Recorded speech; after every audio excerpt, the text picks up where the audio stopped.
Welcome to me, where suspenseful, thrilling, and mysterious stories will draw you into a world where the lines between reality and fantasy seem to blur. When the night falls, when all the sounds gradually quiet down, leaving only your own heartbeat and breathing, that's when these stories begin. Tensions, unsolved mysteries, moments that will make you hold your breath in fear or curiosity, all are waiting for you ahead. Find a comfortable seat, dim the lights, and let this sound guide you on a journey that is not for the faint of heart. I want each of you to leave a comment sharing where you are in the world. And if you are enjoying the episodes, don't forget to give a like and subscribe to the channel now. Relax. Are you ready? If so, join me in the first story right now. Under the Kitchen Sink. Spoiler, but a scare warning. MC and other characters talk about being knocked out and a near death from a spider bite. Very mild. Fictional story, but based on Orthodox Christian spiritual warfare. It was a Saturday afternoon when I was 13. My friend Lila and I were playing hide-and-go-seek at her house. Lila was my new friend, but she was fun to hang out with. I also had a friend named Aiden. He was my best friend since I was little, like really little. He looks the same age as me, but he always acted a lot older. He was scared about me going places I shouldn't, and that I should be careful. But he said that a lot with Lila, because I never told my mom about me visiting her. But I thought, as long as I got back between the 2 hours, I got off school, and she got home from work, she would never find out. Lila counted, while I tried to find a hiding spot in her big, empty house. My feet echoed as I ran around, and then I found a room under the stairs. I giggled as I closed the door and hid in between some old clothes, a vacuum, a laundry hamper, and the washing machine. 29:30, ready or not, here I come! Ain't no way she is going to find me here. I bet she's afraid of the I found you, she yelped as she opened the door. What? How did you find me? This had to have been the best hiding spot. Lila waved her hand and said, "That's not the best one. That one is quite easy to find." I got up and dusted my pants off. And as I walked out, I closed the creaky door. Then I asked her, "What is the best hiding spot?" Now, why would I tell you that? Because then you would know how to find me. But do you want to know? But the way she said it, it made me really want to know. Please, please, please tell me. I won't hide there. I just want to see it. Lila whipped her dark hair and tapped her finger to her chin. You may not want to hide there, but you will probably stay there for some time when you see it. I was confused, but it still made me want to go even more. Follow me, my friend, she said, reaching for my hand. We went past the front door of her house and through the entryway to her kitchen. I hopped on the white tiles as I followed her, and she let me go. Are you ready? She asked. Mm-hmm. I nodded excitedly. She then reached into the pocket of her black coat and pulled out an old key. Then she walked to the weirdest spot ever, her kitchen sink. She bent down to this big lock and fat chains and popped the key in and turned it like it was easy. Then she slowly opened the doors, but with a smile that was weirdly excited for me to see it. And once the doors are opened, I hear a loud whooshing sound and what looked like a big black hole. Whoa! How come I've never seen this before? Has anybody seen it before? Oh yeah, a lot of people have, but only people who choose to listen to me instead of, well, don't mind that. Go ahead and go inside. But where does it go? It won't hurt, will it? I don't want to do things that I know I shouldn't and get hurt. You'll be okay, you promise? Lila said. Look at all the fun games we play together behind your mom's back. Trust me, this is what you want. I felt scared, but I wanted to believe her. I took a few steps toward the sink, and the closer I got, the closer I felt like it was pulling me in, and it was harder to get away. Dee Dee, I heard a voice from above me. Huh? I look up and get a push back from the sink, and the doors slam closed on their own. Before I looked at the voice, I got a quick look at Lila, who quickly put down her foot like she was going to do something, but she didn't want me to see it. I turned around, and in the window above the sink, I saw Aiden looking at me. He had reddish-brown hair, and when the sun hit it, it looked like it was a bright fire. He said with a worried face, "Why are you here? I warned you not to come here." "Oh, we were just having a little fun. You'll get hurt." Before I could say anything, he looked over to Lila and said, "What are you doing?" "Exploring." "Why do you have to ruin the fun?" He answered, "You are a stranger." "A stranger?" "Me and Dee Dee are best friends, better friends than you. Clearly, she makes more time for me than you. Besides, how long have you known her for?" "Since she was baptized." Lila seemed really mad at his answer. I didn't know what to say. I didn't want to hurt Aiden's feelings, but I really wanted to have fun. When I looked at Aiden again, he already looked like he was sad because of what she said. And I was scared that what she said was true. I didn't want it to be. I glance over to the big, old clock on the wall and realize that my mom would be home any minute. I look at them both and say, "I have to get home." Aiden told me, "Maybe you should tell your mom about this." I shook my head and said, "No, she would get so mad at me." Aiden didn't seem to like that I said that, but said, "Your choice. Dee Dee, your choice." Then he walked away from the window. I ran home as fast as I could. And thankfully, I got there just in time. I don't think my mom knew at all where I had been. I just acted normal, and we enjoyed dinner together. She even asked, "So how was school today, honey? I heard you had a hard time on the test." I knew I could have done better, but I felt so sleepy.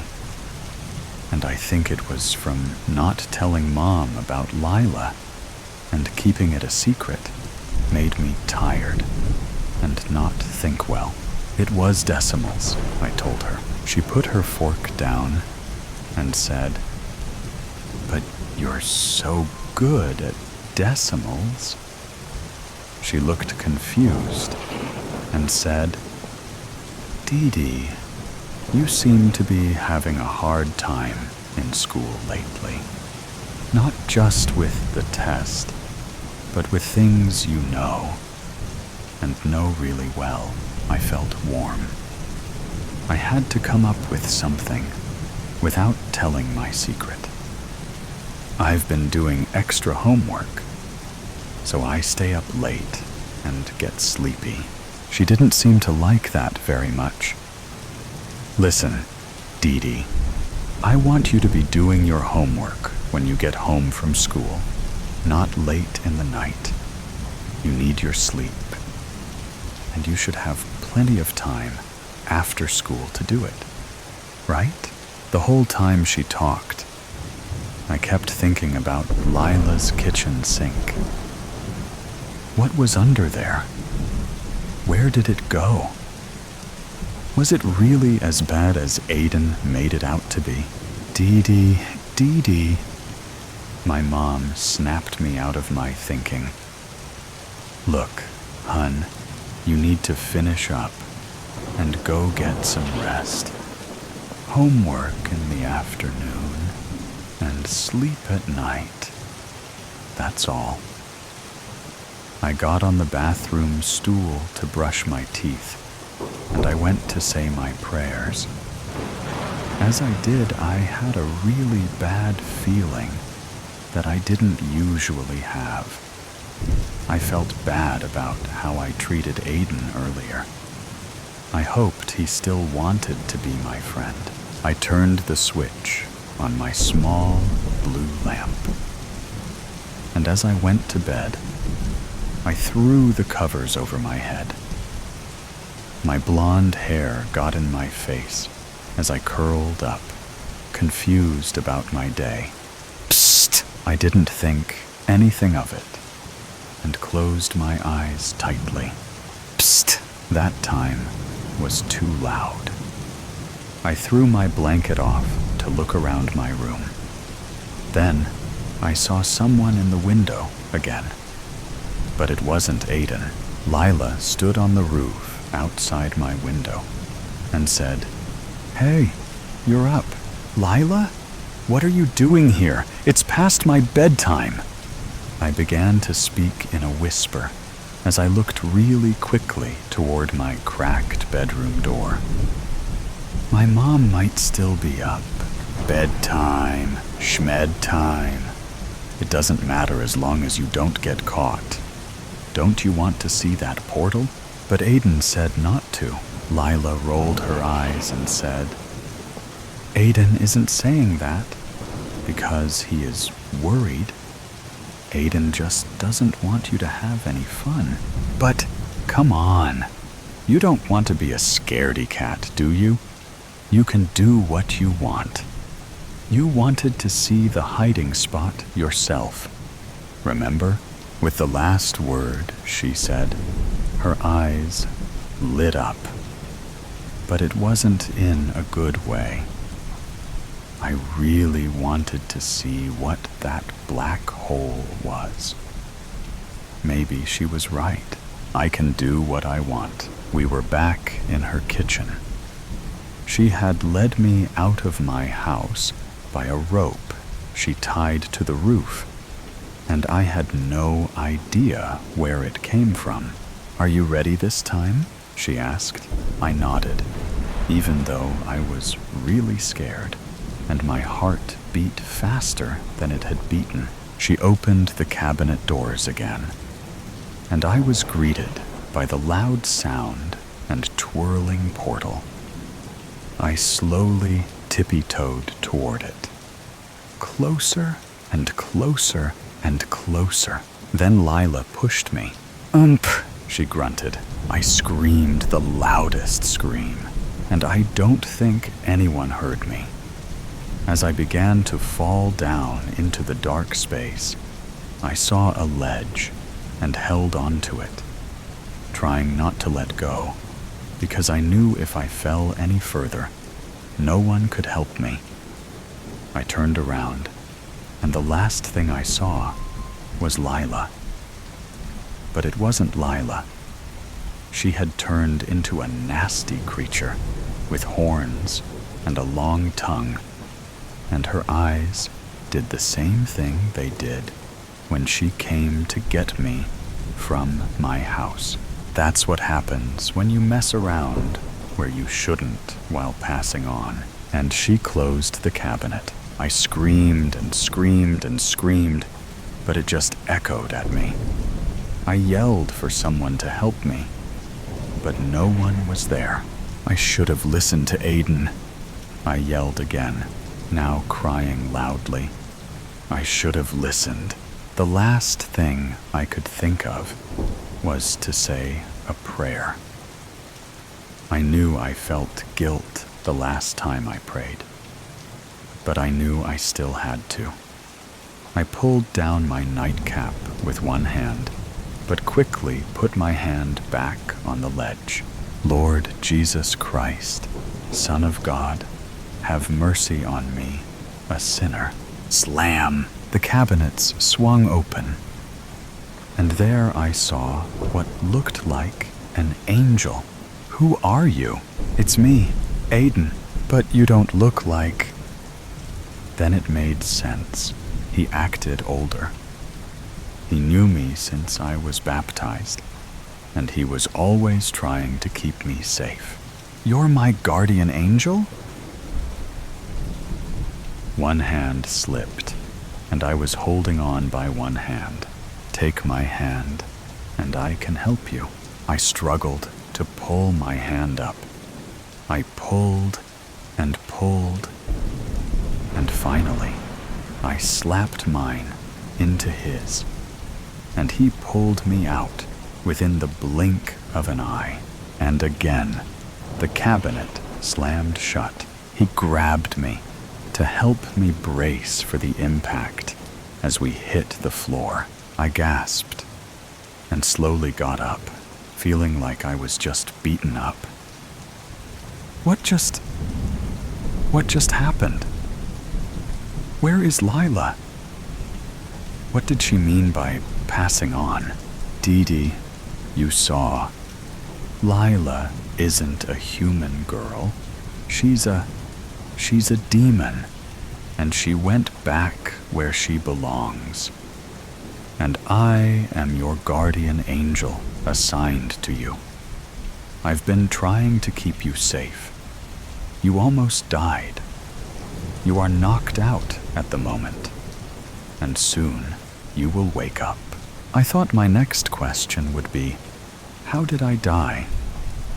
But he answered before I could ask.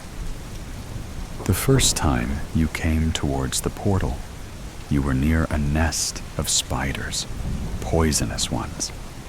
And because you had disobeyed, and how close he had become to Lila, you put yourself in a very dangerous position. But I pulled you away. This time around, one bit you, and it was almost enough to kill you. But thank the Lord you prayed when you did, before it was too late. Or we'd be in a different situation. I thought about it. If I had passed, it would have been 3 days, and then it would have been the toll houses.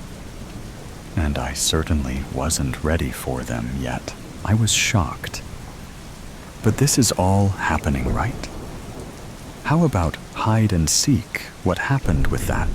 It still happened, but you were the only one who could see Lila and me as well. But the portal itself exists, but not in the way you thought may have at first. I stood there and sat back down. What do I do now? What I've told you to do is be honest and listen to those who are trying to protect you. We stopped talking for a minute. I needed to take a moment to think about what happened. We both looked at the moon And my last question was, when will I wake up? Just keep looking up, he said. Your mom will come to find you here safe. And will I see you again? He looked at me and smiled and said, just continue to live as you should. I will always be here to protect you. The above story ends, but the suspense and thrill have never stopped. Right here is another equally interesting story. Please continue listening. The White Door. The White Door. It's been locked since the day we moved in. No one can find the key anywhere. Nobody has a clue if and what it leads to if they could access it. It's a locked door with no key, and it sits in the middle of our bedroom wall in the room I share with my younger sister, Chloe. It's a strange, plain white door with the number 13 written on the top of it, also in white. It merges in completely with our white wall. Even the door handle is white, making it blend in so well. It's almost invisible, and most people completely miss it. When one of us that can see it point it out to them, they appear perplexed. It seems only a few of us are able to see it. I could have said, it's like a picture of a door painted onto the wall itself. But on closer inspection, it is slightly indented, and the white handle sticks out a little from the wall in a 3D effect. Chloe, along with my parents, claim not to be able to see it, and that I'm making it up in my imagination. But my older brother Felix claims to have not only seen it, but opened it when we first moved here. You opened it? Yeah, once on my 13th birthday, a couple of years ago. What did it lead to? And what did you do with the key? It didn't lead to anything. Flory, just the inside of a brick wall, and there was no key. It was unlocked already. Then how did it get locked? I don't know, Flory. Maybe Mum or Dad locked it? You can hardly blame them. What's the point of having a doorway to the inside of a brick wall? There wasn't even a corridor or secret passageway. I'd forget about it if I were you. It's completely pointless. Probably someone's idea of a laugh or something. You know, to catch nosy people like us out. Why would Mum and Dad lock it and pretend they couldn't see it? I thought to myself. The mystery of the door growing deeper in my mind. Don't get me wrong. Felix's discovery on opening it did make total sense. After all, the wall it was a part of was one of the 2 outside walls of our room. The one next to it was the window wall, as we like to call it. But like Felix said, why on earth would you want to have a door that led to the bricks of your house?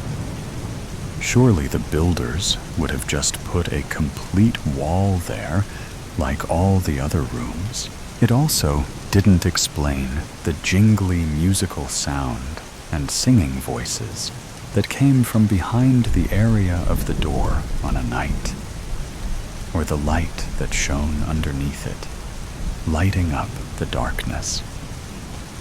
I'm pretty sure I've also heard other voices from behind it, too. Nothing spooky, sounding just happy and giggly, almost like there are children on the other side of the door playing. It gives out a nice vibe when I hear them, leaving a smile on my face. Flory, earth to Flory, you're daydreaming again. Sorry, Chloe. What was you wanting? Mum asked what you want for dinner. The options are spag bowl or chicken curry and rice. Ugh, neither. I'm not even hungry. Whichever you want, Chloe. You are gonna eat it though, right, Flo? My little sister questioned me suspiciously. Sure, maybe. I don't know. I'm still full from lunch. I might just grab a salad. Yeah, tell Mum I'll get myself a salad. I quite fancy that. Chloe looked unconvinced, but left the room to let Mum know anyway. A while later, Mum came and tapped on the bedroom door. Flory, can I come in? Sure. I've made you up a chicken salad, like you asked for. But I have to say, I'm getting worried about you. You're not eating properly. Though I understand salads are a good choice, you also need to be eating other things. Mum, you don't need to worry. I'm okay.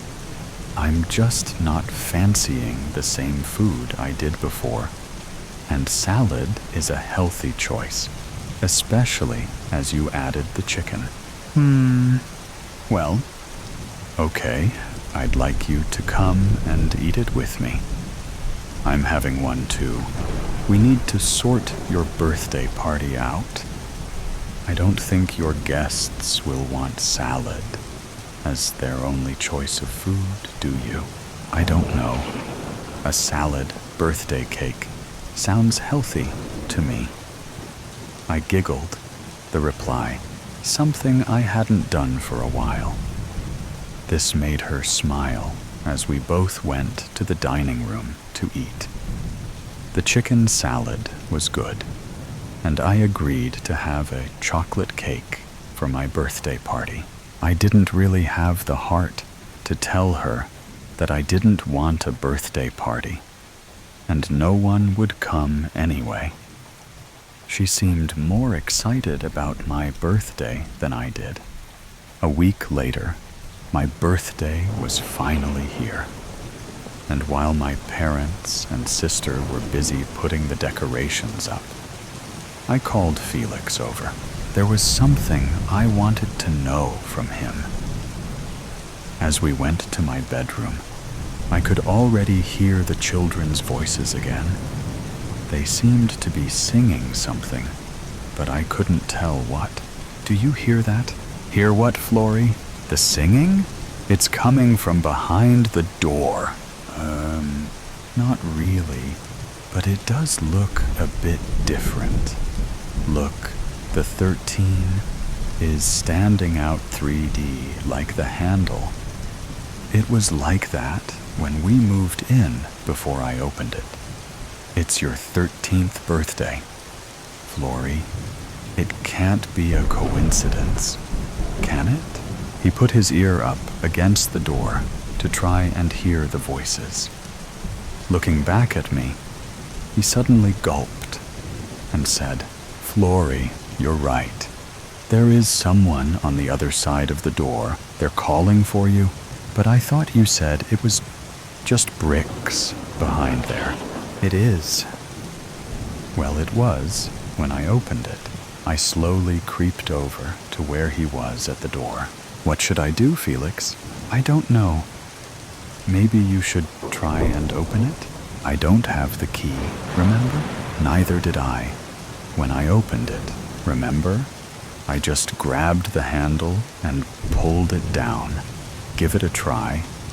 What do you have to lose? Okay, but please hold my other hand. I don't want to do this alone. You don't have to, Flory. I'm right here with you. Okay, here goes, ready? I grabbed Felix's hand and pulled down the handle. The door swung open. Sure enough, it looked like nothing was there but a brick wall. Then I heard it too. Flory help me, Flory. I had no choice but to risk hitting the brick wall as I stepped inside the doorway. Just in front of me was a winding downward staircase made of stone steps. I looked behind me and saw my room again. But who was calling me? And how did they know it was me? I made a decision. I was going to go down the staircase and find out who it was. I turned back again to see the door closing. Wait, no, don't close it. I thought you was coming with me. I am with you, Flory, once on this side. The door closes until it's time to return to your party. Quick, let's go. Felix made his way down the staircase and out of sight before I could have a chance to think. How did he know that? He said it was only a brick wall. Had he actually stepped inside and been here before? Felix, wait. Flory, we help Flory. There it was again. I'm coming, I replied, and started descending the stone staircase slowly, as I wasn't sure it wouldn't make me slip. I hoped Felix was all right. He had practically ran down them. Felix, are you still there? Hello? No response. Even the other voice had gone quiet. As I got lower, I could hear a dripping sound begin.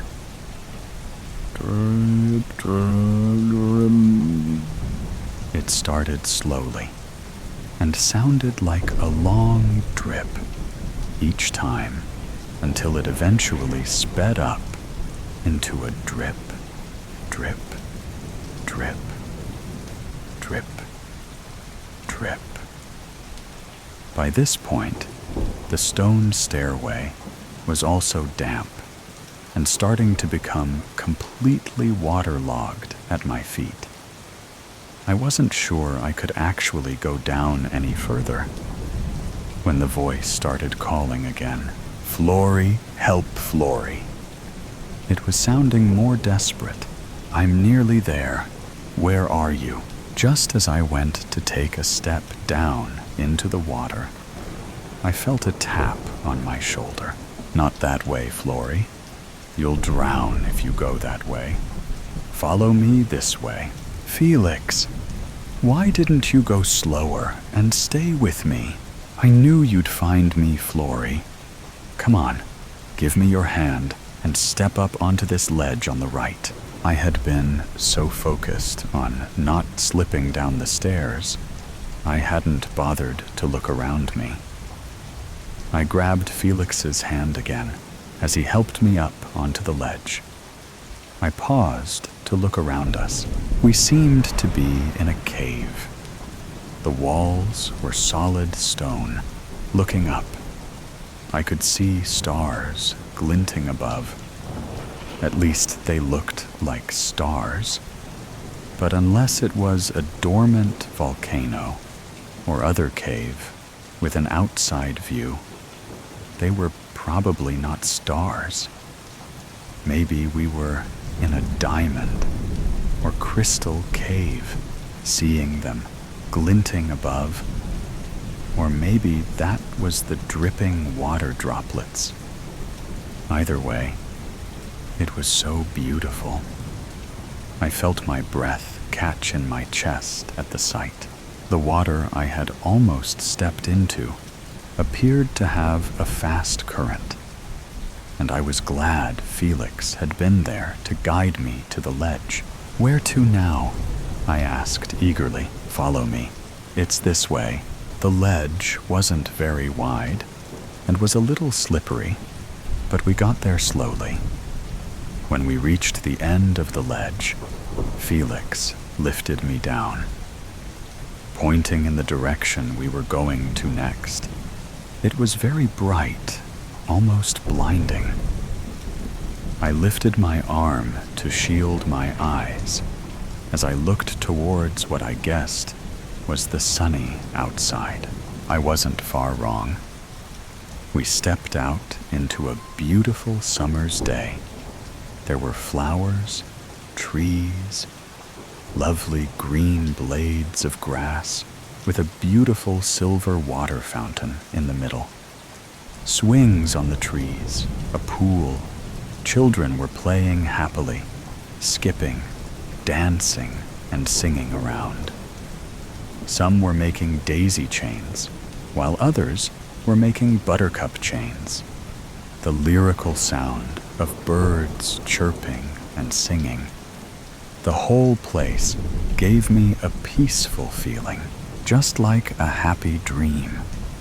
Only this was a real place I'd come to from my bedroom, down the stone staircase into a summer's garden. So I had heard children laughing and singing, though the white door. Yes, you had. Felix replied, almost secretively. Why don't you come and meet some of my friends? He beckoned me to follow him again. Your friends? But you said there was nothing but a brick wall behind that door. How can you have friends here already? He glanced at me with a comical expression on his face that said, seriously? You need to ask? But all he said was, follow me, you will see. I stepped onto the grass with him and started following as we got to the silver water fountain. I heard the voice again. Flory, please, Mom. Dad, Flory, help. I glanced into the fountain and saw Chloe in tears and me on my bed. She was shaking me, crying, looking helpless. Mum and Dad rushed into the room. Suddenly, my breath caught again in my chest. I could feel the pressure as Dad pumped 119-223, and Mum was breathing into my mouth in between. I felt the warm breeze flow down my throat into my lungs. The white door appeared on my left. Felix was still on my right. The fountain still in front of me. Felix, what's going on? You have to choose, Flory.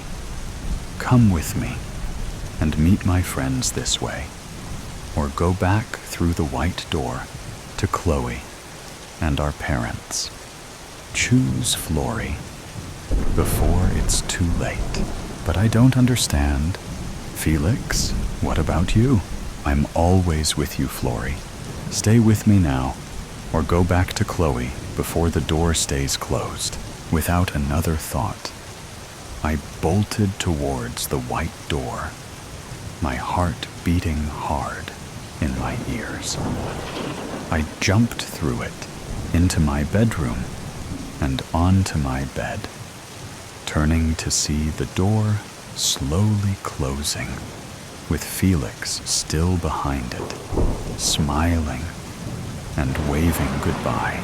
Felix, I cried out, bolting upright on my bed. Flory, Flory, you died. Flory, you wasn't breathing. I couldn't help. I'm so glad you came back. I couldn't bear to lose you too.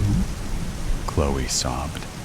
I held her in my arms, soothing her as she stained my top with tears. Mum and Dad looked like they had seen a ghost, their faces as white as the door that used to be on my wall, but had completely disappeared as it had closed, taking Felix with it. Did you shout out Felix when you came back, honey? Was you with Felix when you were gone? Is heaven real? My mum seemed to have a million questions. Don't be silly. Dear, Felix died on their birthday 2 years ago. He drowned in Glitter's Cove. He can't have been with her. Once you're gone, you're gone. Isn't that right, Flory? I wasn't sure what to tell my dad, or who to answer first, so I decided to answer them both at once. I don't know about heaven, Mom, but there seems to be a peaceful, happy place. And yes, Felix was with me. Dad, Felix is always with me. I'm his twin, remember? The N. Let's continue with the next, no less thrilling stories. Echoes in the dark. Michelle Byers woke to the hum of the oxygen machine and the sterile white glow of hospital lights. She had survived the crash. Her husband, Daniel, had not. They told her she had been unconscious for days, and in those days, the world had stolen her sense of normalcy. Recovery was grueling. Her body ached, but her mind suffered more.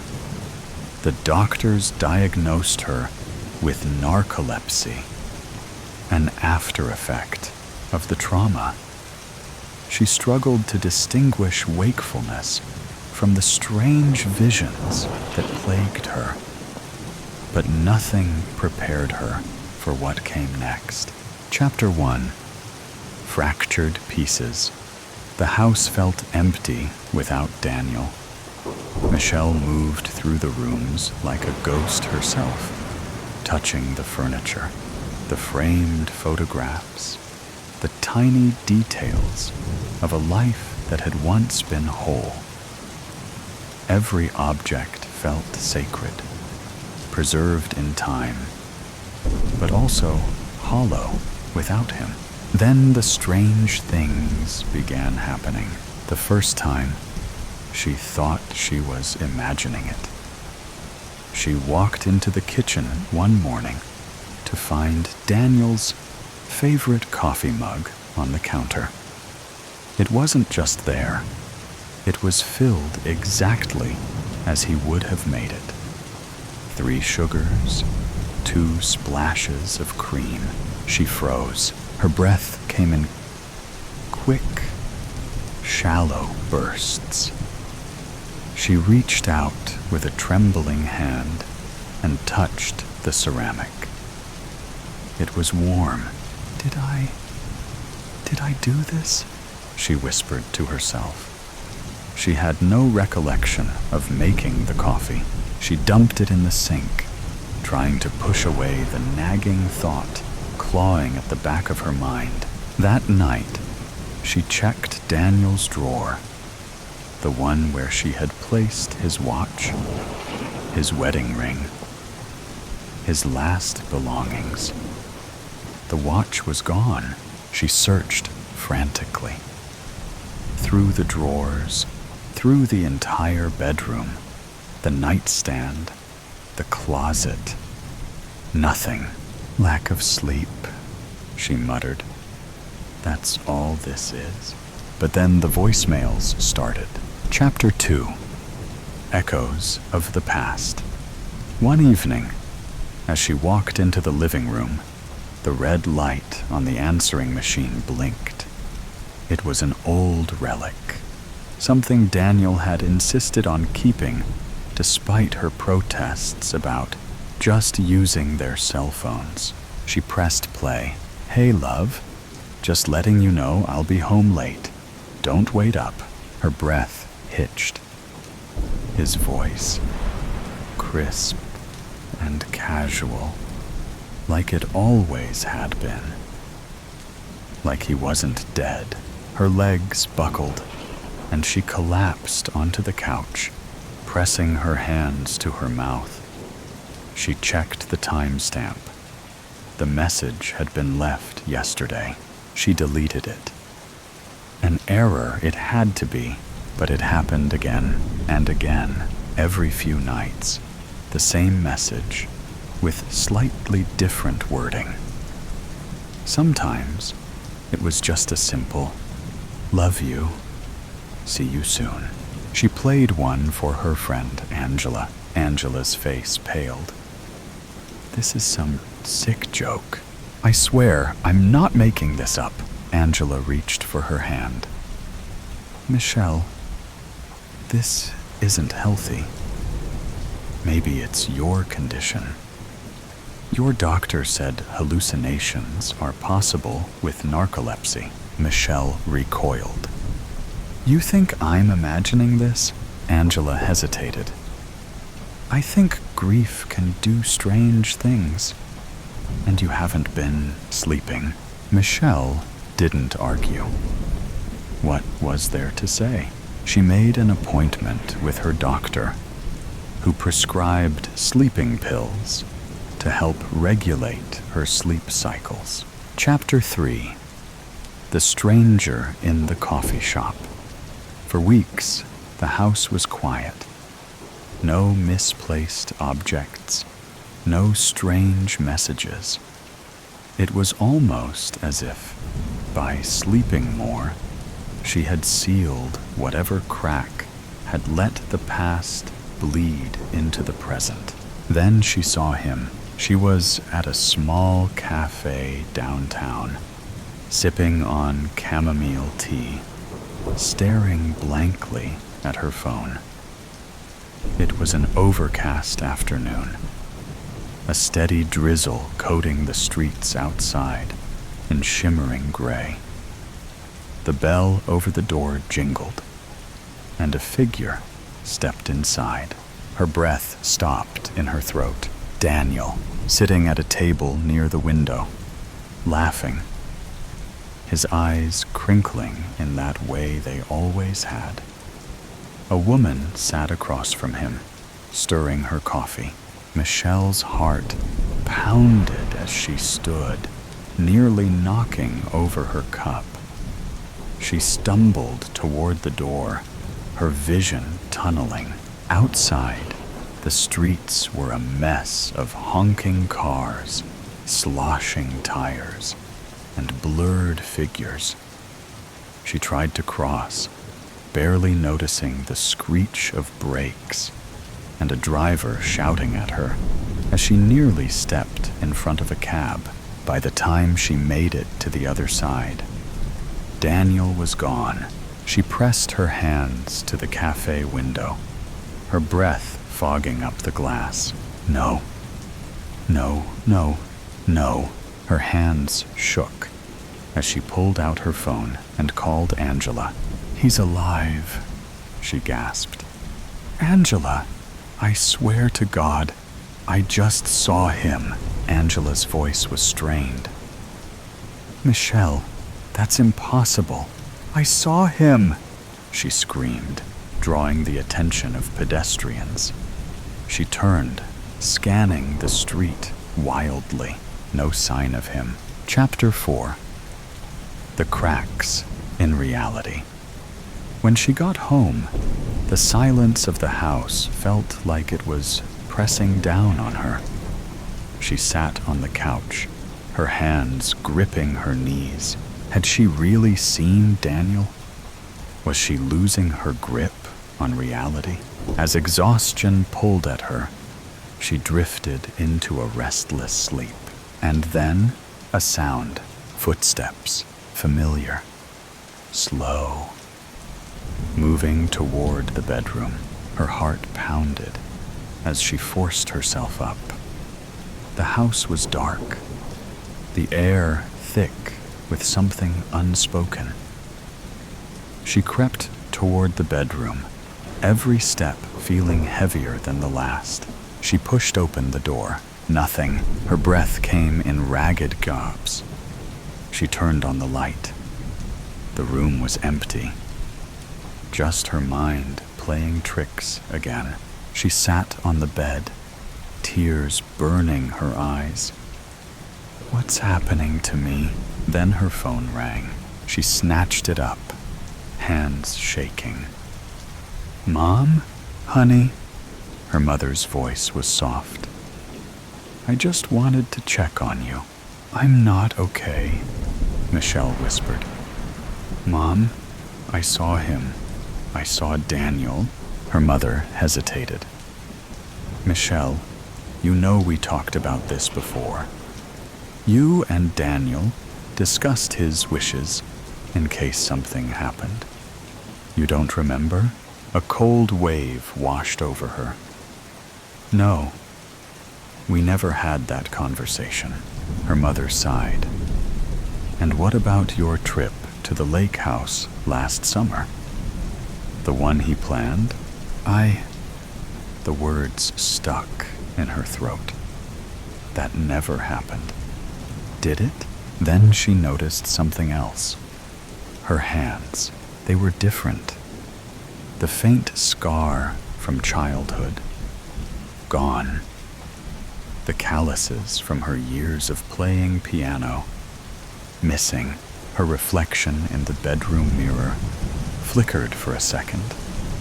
An almost imperceptible glitch, as though the pixels themselves struggled to keep her image in place. Then the bedroom door creaked open. Footsteps, familiar, a shadow in the doorway. Michelle, the voice whispered. Her pulse stilled. Her breath caught in her throat. She turned and saw herself standing there, watching. The world cracked apart. Darkness swallowed her whole. When Michelle awoke, the room looked the same, but wrong. The pictures on the wall were slightly different. Her wedding photo with Daniel now showed them standing in front of a place they had never been. The color of the curtains had changed. Her phone no longer recognized her face. She stumbled to the bathroom, flicked on the light, and gasped. The reflection stared back with blank eyes. Her face, similar, yet unfamiliar. Sharper jaw, eyes a shade too light, skin too smooth. The scar on her collarbone from the skiing accident years ago was gone. A mechanical voice echoed faintly from her phone behind her. System error, biometric mismatch. Please verify user identity. She backed away from the mirror, from the glass that shimmered like liquid for half a second, as if the world was re-rendering itself in real time. She opened drawers, desperate for something familiar, something hers. But the clothes weren't hers. The books on her shelf bore her name as the author, only she'd never written them. The covers depicted surreal scenes, cities made of bone, people with stitched smiles, hollow-eyed children staring up at crimson moons. She ran outside. The street was there, but so quiet. The sky above was bruised purple, the clouds tinged with red. No birds, no wind. Every person she passed moved too slowly, their limbs jerky, robotic. They didn't blink, didn't speak, didn't see her. Michelle walked in a daze, her breath fogging in the warm air. The newsstand still had papers, but the headlines made her stomach twist. Temporal leak worsens. Memory replacements imminent. Global consciousness sync delayed. Users report phantom lives. Version control glitch detected. Subject 487. M. Byers. Flagged for recalibration. Subject? She turned to flee, but froze when she saw the cafe. The same cafe where she'd seen Daniel weeks ago. And there he was again, laughing, alive. Wrong.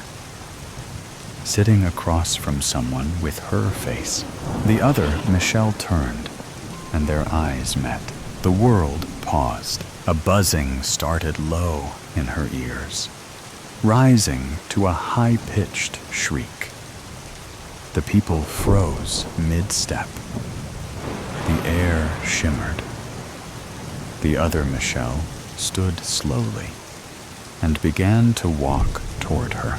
Michelle backed up, stumbling into a metal pole. A nearby screen flickered to life, displaying the symbol of an eye with fractals radiating outward. Then, a voice spoke from nowhere and everywhere.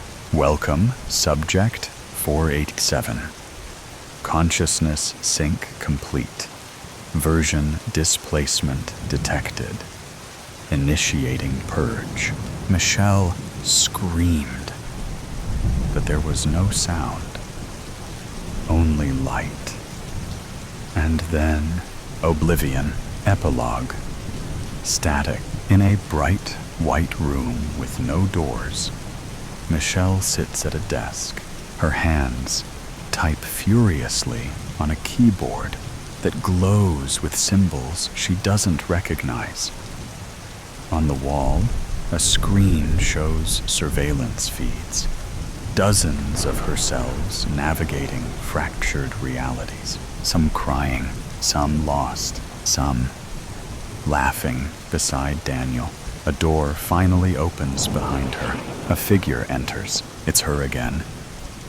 This time, dressed in clinical white, clipboard in hand. Her eyes are cold, unblinking. Reset failed. Clipboard Michelle says. They always fight it. Desk Michelle whispers. They remember too much. Clipboard. Michelle tilts her head. Try a deeper extraction next time. Desk. Michelle nods, tears streaking down her face. Which one is the real me? The clipboard falls to the floor. No answer. The light flickers. The room glitches. And somewhere, in another version of reality, a woman named Michelle Byers wakes up again to the hum of an oxygen machine and the sterile white glow of hospital lights. Was it all a dream, or was this the dream? She doesn't know anymore, and maybe she never did. And the next story will be told right away. Please listen carefully. Rakotzbrücke, the Devil's Bridge. Rakotzbrücke, the Devil's Bridge. Whispers of mystery had long shrouded Rakotzbrücke, the legendary Devil's Bridge in Kromlau, Germany. Stories had swirled about its eerie perfection for generations, how its reflection in the still waters formed a flawless circle. Some believed it was merely an optical illusion. Others claimed it was something more, a portal to the unknown. Hans and Gerda Schmidt had grown up in the shadow of these legends. Their childhoods were filled with hushed tales passed down through the years, some dating back over a century. But the most chilling story was always the same.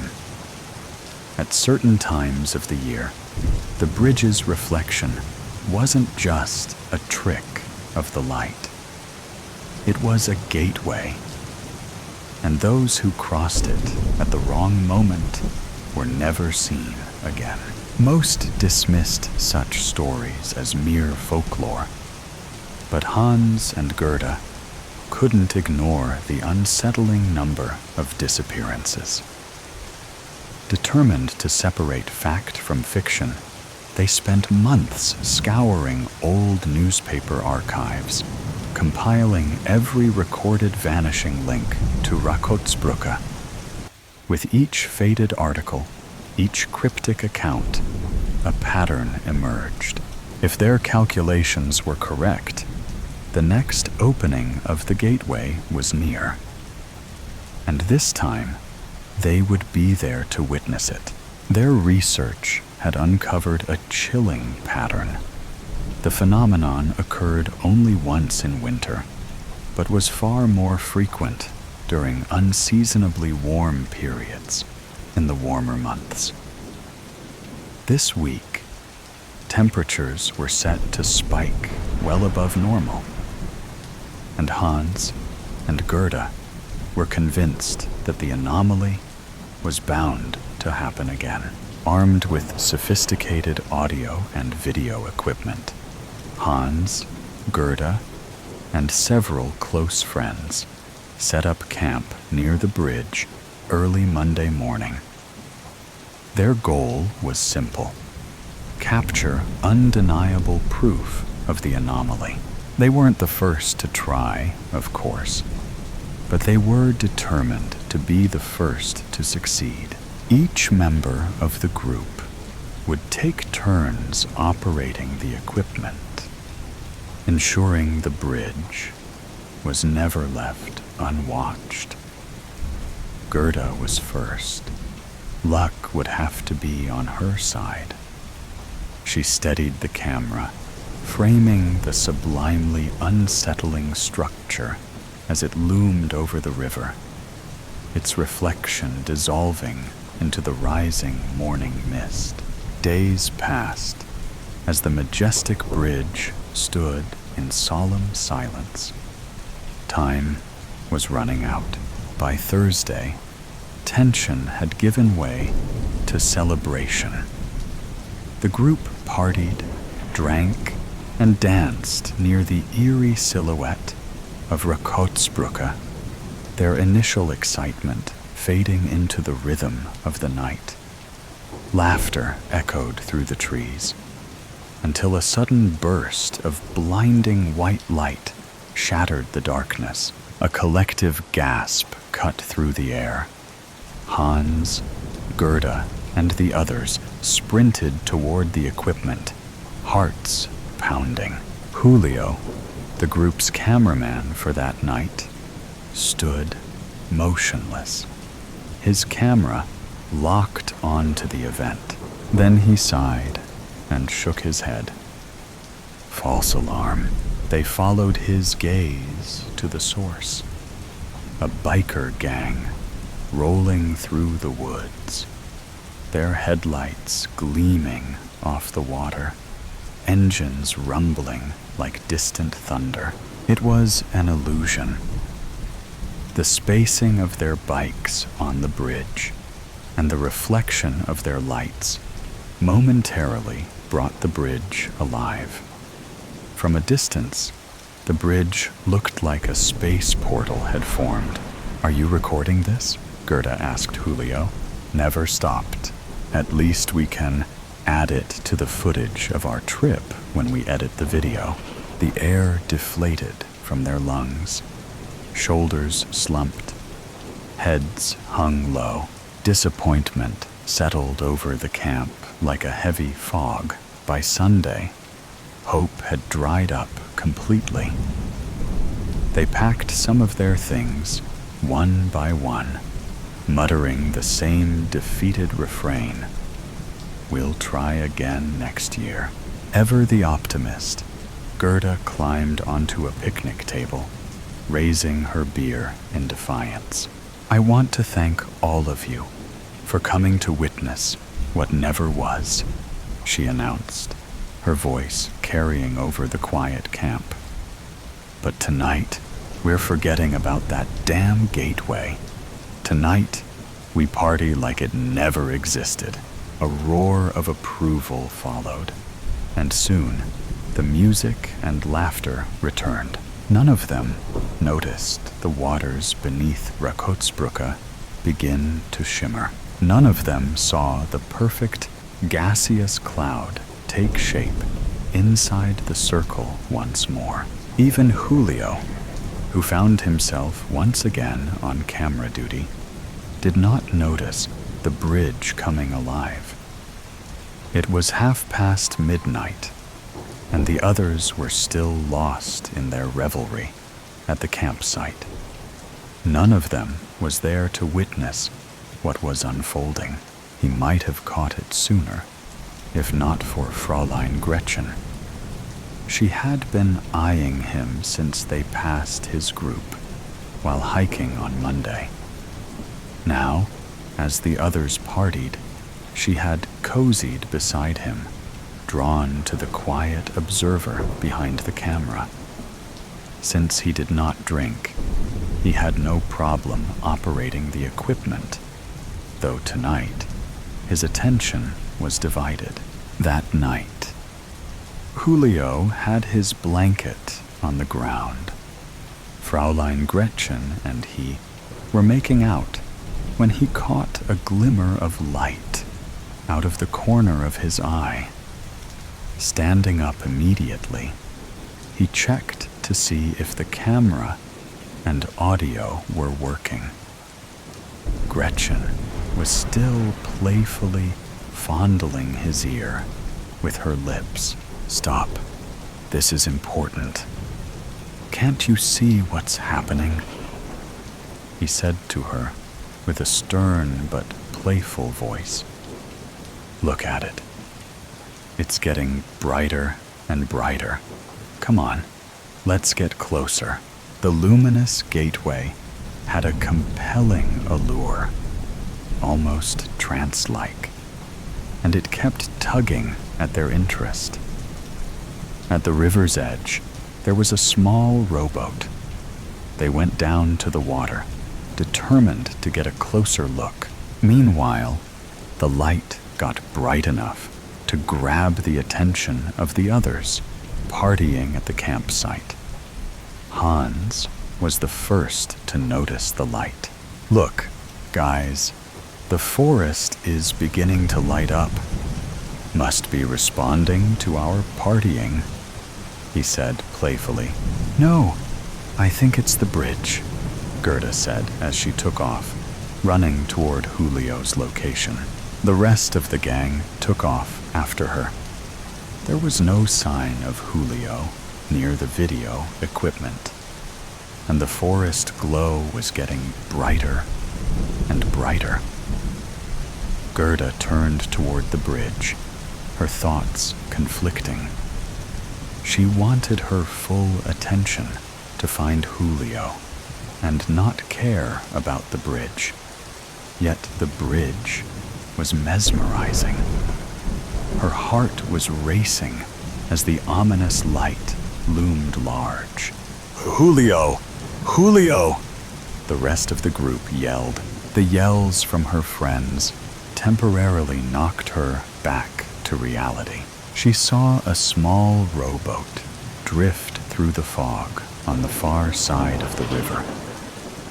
Her stomach clenched.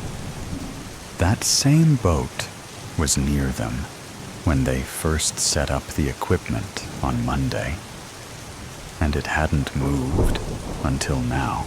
"Guys, get over here!" Gerda's voice cut through the tense air. She was standing near the equipment. As they gathered around, she maneuvered the camera so everyone could see it. The camera began playback with the motorcycles, and they watched as the humming of the bikes slowly transformed the water. "Look at the water, guys. It appears to be vibrating. Would the sound waves have that big of an effect on the water?" Hans asked. "It must have," she replied as she zoomed in on the water. "When I go back and view the water, it is always completely calm. Something had to stir it." Gerda forwarded the camera to the moment the bridge came alive, and what they saw blew their minds. As they began watching, they heard a female voice. Stunned, Gerda rewound the tape, and sure enough, there was a flirtatious voice in the background. Maybe Julio is at the nearest hotel? A voice in the background whispered, drawing quiet snickers from the group. Quiet! Gerda snapped as they continued watching the video. Then they saw it. The gateway. Look at the bridge! My God, it's real! There's Julio and the girl. Hans pointed. They watched as the two made their way down the steep slope. Julio jumped in the boat first and turned to help Gretchen aboard. Freeing themselves from the riverbed, he slowly rowed toward the ominous, bright light, as if he were in a trance. Gretchen sat in front of him, leaning back on his chest, mesmerized by the gaseous light. They were approximately 30 yards from the gateway, and the recording stopped. What? What happened? Hans asked. I don't know, Gerda replied. No, this can't be happening, she shouted. She rewound the tape for a few seconds and played it back, but the same ending showed each time they watched. Scheisse, Gerda exclaimed. What do we do now? We have 2 people missing, and the tape shows us something, only up to the point where we think they have disappeared. What are we going to tell people? We tell the truth, Gerda. This is why we came here, to find the truth. Hans added, but we don't have the truth. Only partial truths that add to the folklore. This tape will open up more questions than answers, and we will at the tail end of it, searching for more clues. Lynn, Gerda's best friend from London, walked over to her, put her hands on her shoulder, and turned her around so she could cry. Once Gerda's head hit her shoulder, she began to sob uncontrollably. Lynn knew the effect the events had on her. All the time and energy she put into this led to nothing but more questions. She also knew that deep down inside, Gerda wanted to see the gateway in action, even if it was at the cost of her friend's life, which made her feel even worse. Lynn lifted her head. Hey, don't worry. You do have something far more than you ever had. We all know what happened here. Most of it is on tape. I say we immediately make a copy of this tape, take it to the police, and let them investigate their copy. And we have concrete evidence to examine on our own. Next time we are here, we will be much better off than before. Lynn's right, Gerda. We now know a lot more than we ever did. We know the vibrations from the bikes started the gateway. We know that we can't stare at it because of its trance-like powers. And we know the best time to be here and get another shot. Hans added. Yes, that's right, Gerda. The others chimed in. 1 year to the day, the crew set up again. In honor of Julio, they set up a makeshift burial plot at the exact location where the camera stood last year. Gerda felt this new location was better. It was on the other side of the lake and had a better view. This time, the crew was on high alert. There was no partying this time.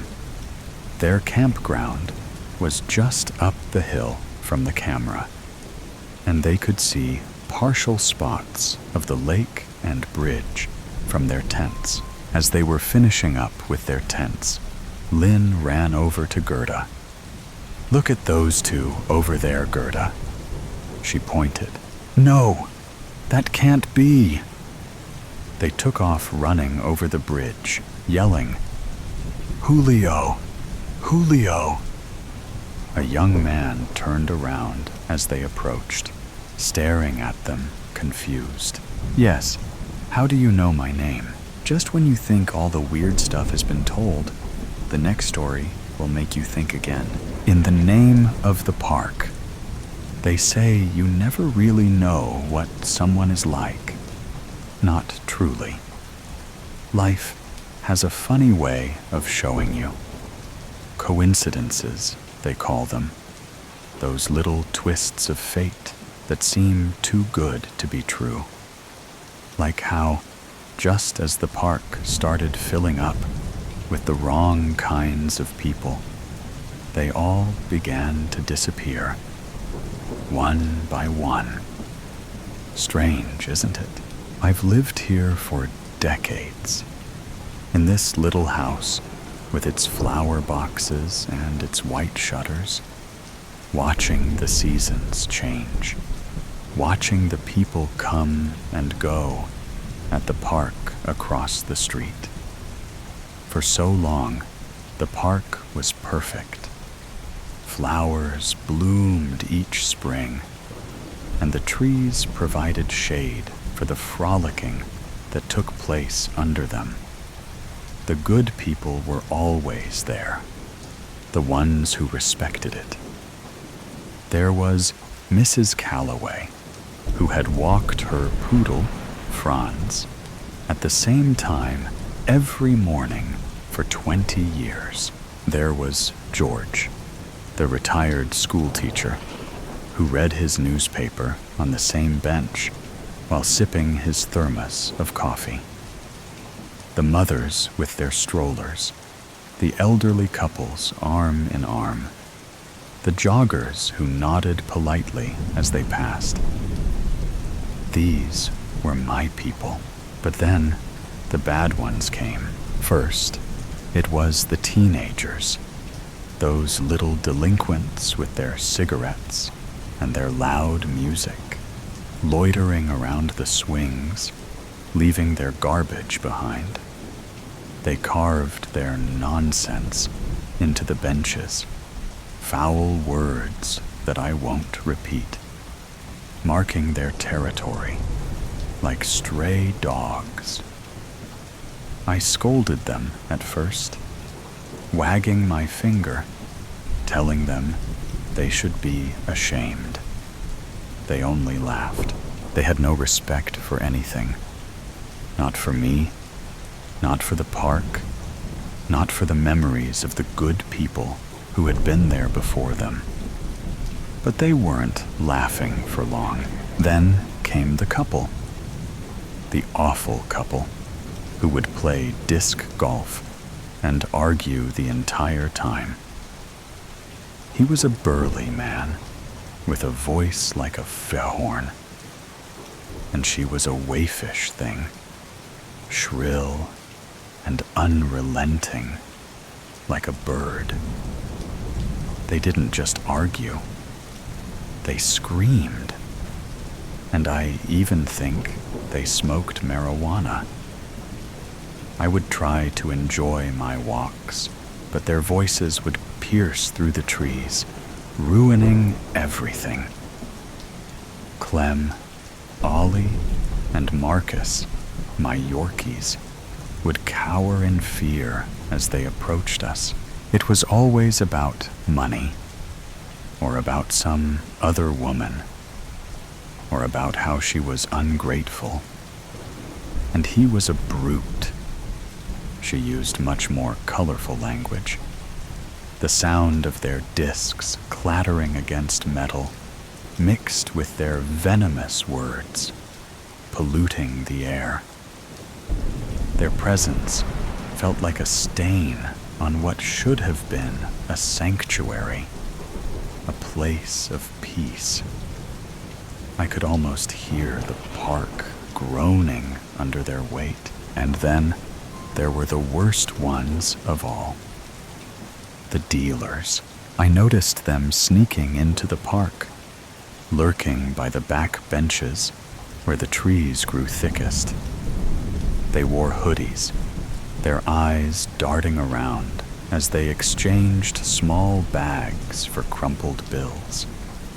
I knew exactly what was happening. I'd seen enough crime reports to recognize the signs, and to think they were doing this when there were children and teenagers in the vicinity. The neighborhood wasn't safe anymore. My park wasn't safe. I saw them whispering to people who passed by, shifting anxiously, always watching their backs. I knew their kind. I had seen the stories on the news. Violence always followed them, and the police did nothing, and yet people ignored it. They walked past, either too afraid or too indifferent to say anything. I called our local police station, and they only told me they would send an officer to check it out. I will tell you, this did not happen. As I watched from my window and saw no police officers in the area, I did report this as well. But I knew the truth. If you want something done right, you must do it yourself. I had to do something.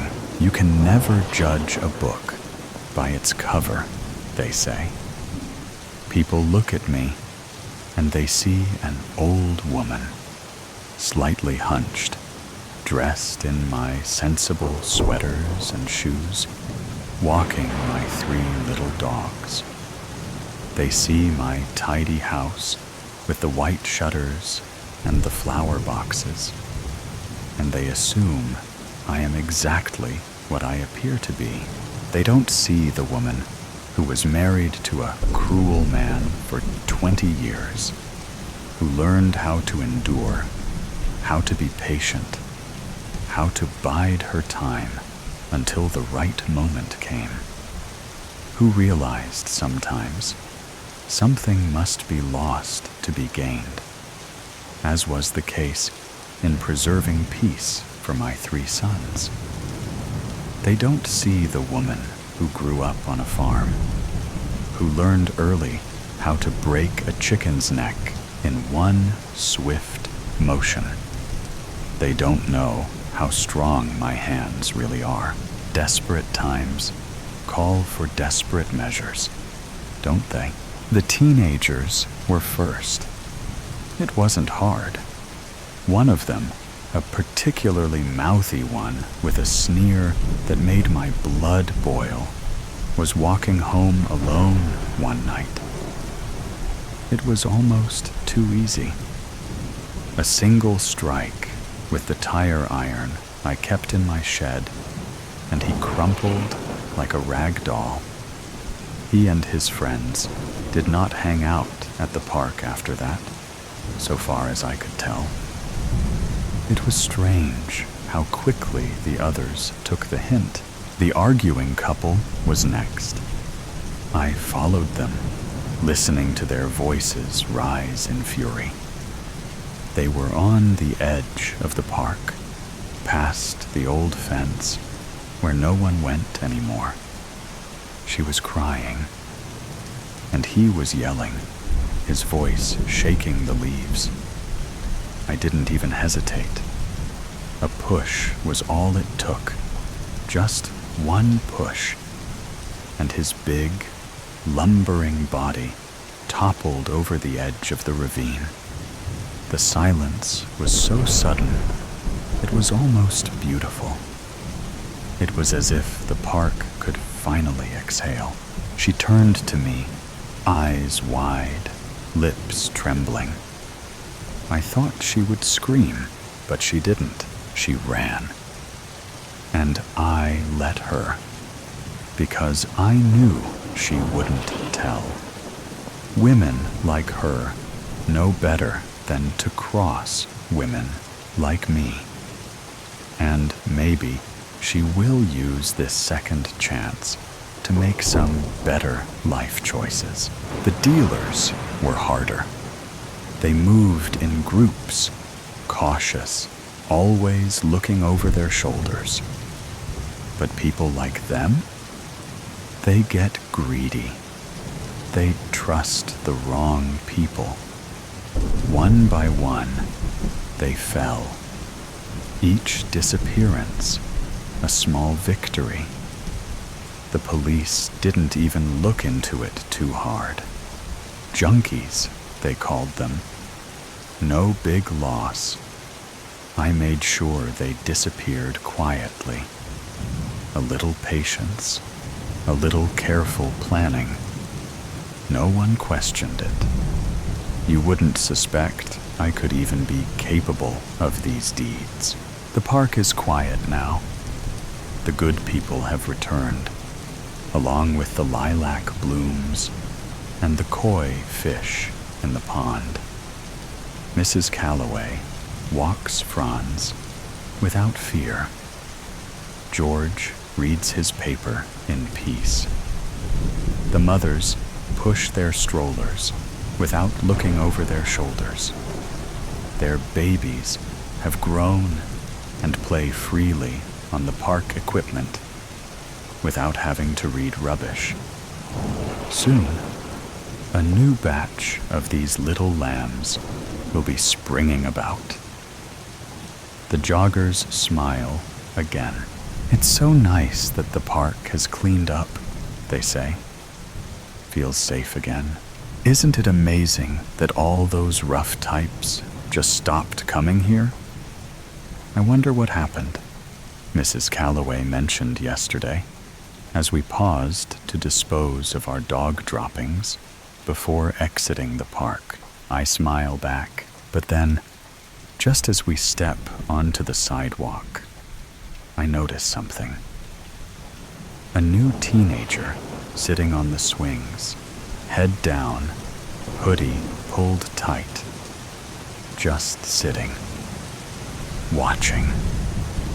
I grip the leash in my hands, my knuckles whitening, because it is safe, and I intend to keep it that way. The above story has ended. Let's listen to the next story. Lucid Dr. Mira Santos aligns her pen at a precise 90-degree angle to her notepad, then adjusts it to 89. Perfect precision matters. Her office presents an unbroken landscape of whites and grays, walls, furniture, even the spines of journals arranged by height on custom shelving. Her diplomas hang at measured intervals. Harvard Medical School, Johns Hopkins Fellowship, Stanford Neuropsychiatry. I keep having these dreams where pieces of myself are missing, Jamie Whitcomb explains, voice carrying an unsettling familiarity Mira can't place. Like someone tore pages from my story. She observes his hands as they animate his words. Index finger extended, thumb perpendicular. A gesture triggering a microsecond of déjà vu that she immediately classifies. Transient memory phenomenon. No clinical significance. Perhaps we could explore these gaps through guided imagery, she suggests, noting the clock. 2:37. I think my unconscious is getting tired of being ignored, Jamie says, meeting her eyes with unexpected directness. His fingers tap against his knee. Tap, tap, pause, tap. A rhythm that seems momentarily significant, then doesn't. You wrote something about this, actually. How the mind creates increasingly dramatic interventions when we persist in avoidance. Your work on trauma compartmentalization changed how I understand myself. Mira's hand pauses. Few patients research their therapists so thoroughly. She glances down and notices a blue smudge on her thumb that wasn't there moments ago. When not directly observed, it seems to shift slightly, like water finding its level. After Jamie leaves, she documents.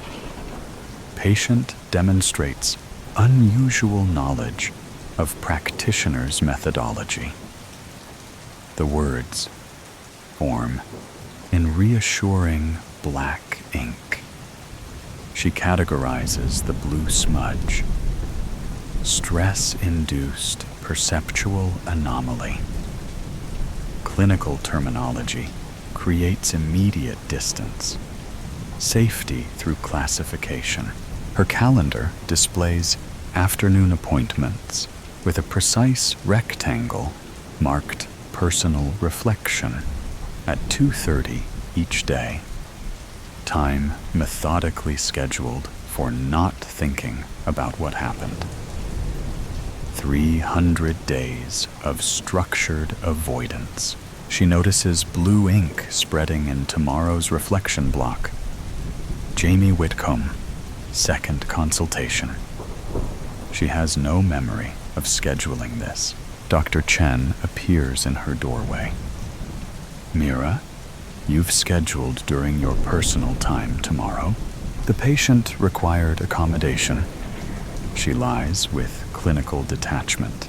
You haven't adjusted that time block in almost a year, he observes, eyes lingering on her hand, where the blue smudge seems to pulse with her heartbeat. Her apartment mirrors her professional space, meticulously organized in whites and grays. She moves efficiently through rooms systematically purged of memory. Each belonging serves logical purpose. Control through environmental precision. Her path includes a mathematically precise 60-degree turn at the hallway's end. Gaze sliding past the single disruption in her colorless sanctuary. A cerulean blue door she hasn't opened in 300 days. For a heartbeat, vanilla shampoo scent registers. Small fingers sticky with breakfast syrup. A child's laughter, like wind chimes. Pulse accelerates. Tachycardia, 97 beats per minute. Respiratory rate increased 18%. Diagnosis: acute stress response. Treatment: continued avoidance. She walks past, careful not to touch the blue. Mira prepares for Jamie's second session, straightening her already straight pens. The blue stain has spread overnight, now covering her palm entirely. She tugs her sleeve lower. Patient demonstrates unusual knowledge of practitioner's methodology, she writes. Possible prior envy. She stops. The words appear in blue ink despite her black pen. She selects another. Same result. Equipment. Malfunction. Statistically improbable. Perceptual anomaly. Equally unlikely. Classification. Inconclusive. When Jamie enters, the room temperature drops 3 degrees. Calibration error, surely. The clock's second hand stutters. Tick. Pause. Tick, tick. stretching moments unnaturally. Mira's breath forms small clouds that hover before dissipating. "I researched you," she says, professional tone brittle. "Your contact information leads nowhere. Perhaps I don't exist within your acceptable parameters," Jamie replies, something shifting behind his eyes. His features seem unstable today. A 30-something stranger one moment, then briefly showing contours of a younger face. "Isn't that your specialty, Dr. Santos? Creating parameters that exclude what hurts too much?"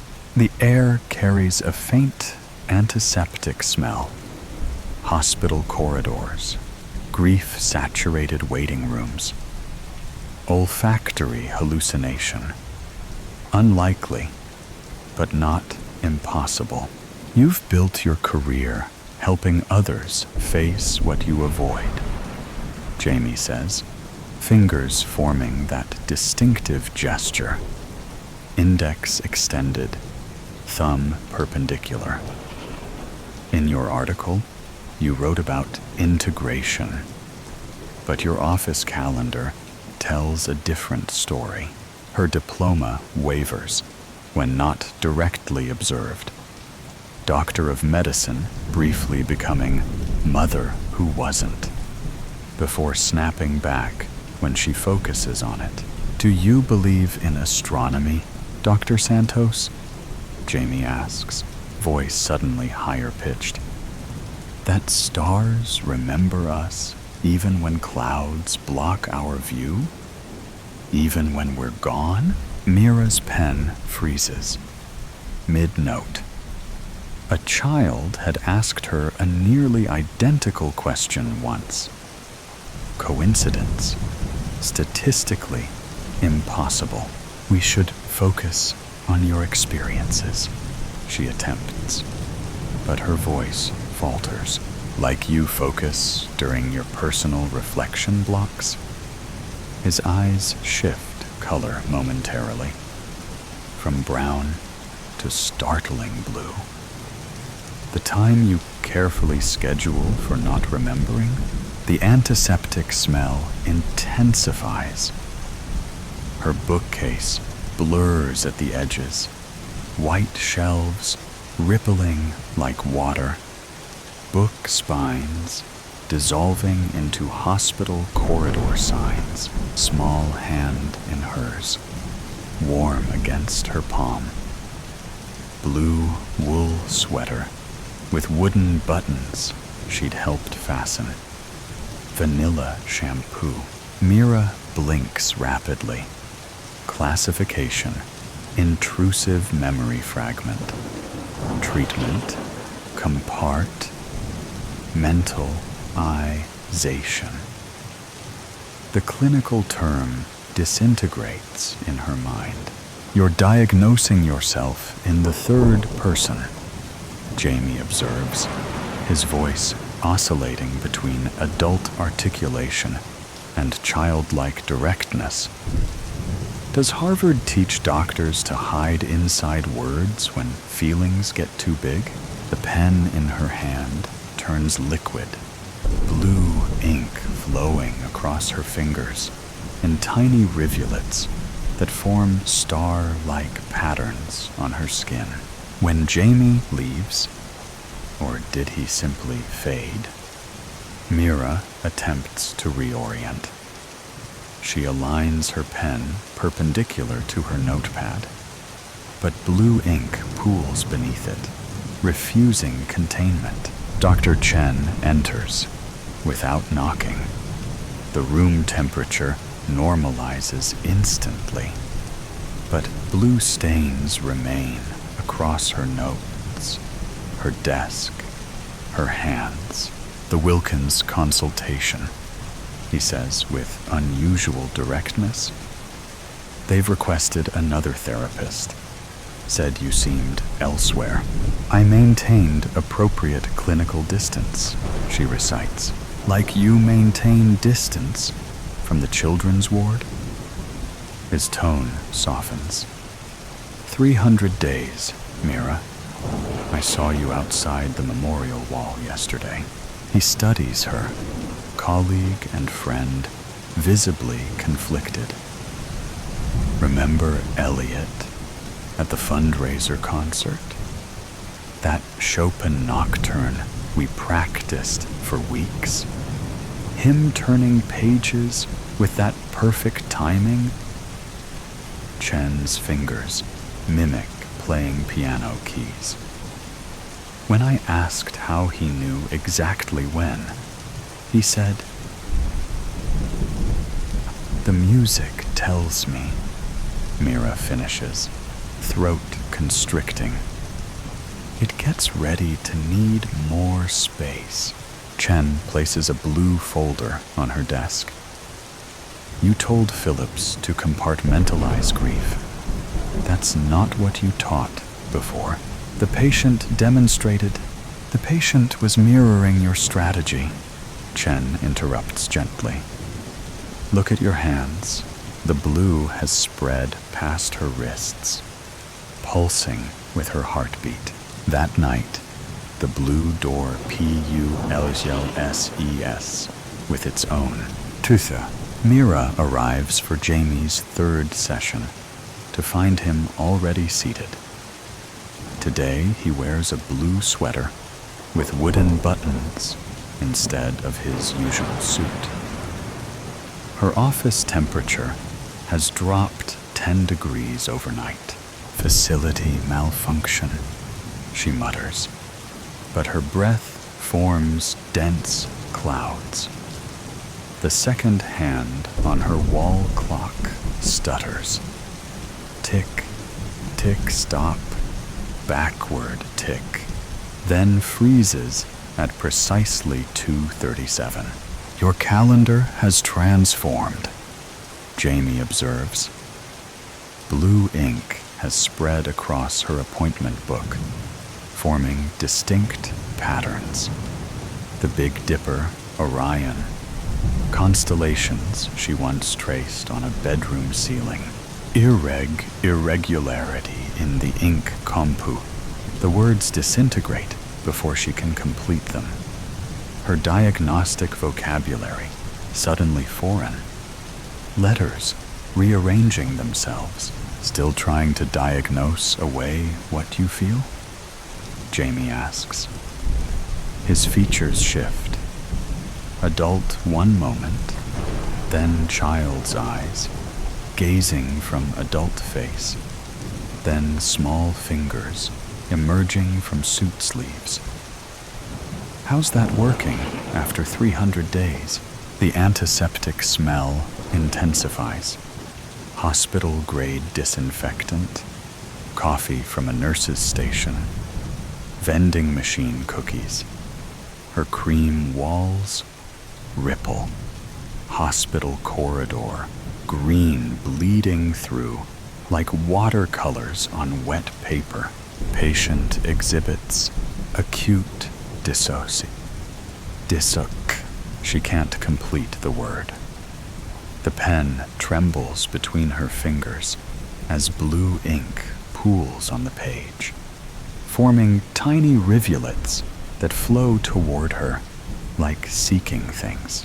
You taught me about grounding techniques, Jamie says, his voice shifting higher. The hand gesture again. Index extended, thumb perpendicular. When things feel overwhelming, find 5 things you can see, 4 you can touch. I never taught. Mira stops. She never met Jamie before 300 days ago. Statistical impossibility. Logical incongruence. Professional boundaries compromised. When things get scary, he continues. Features now unmistakably childlike beneath adult bone structure. Find something solid to hold on to, like your hand when we crossed parking lots. Her bookcase dissolves completely, revealing hospital waiting area chairs.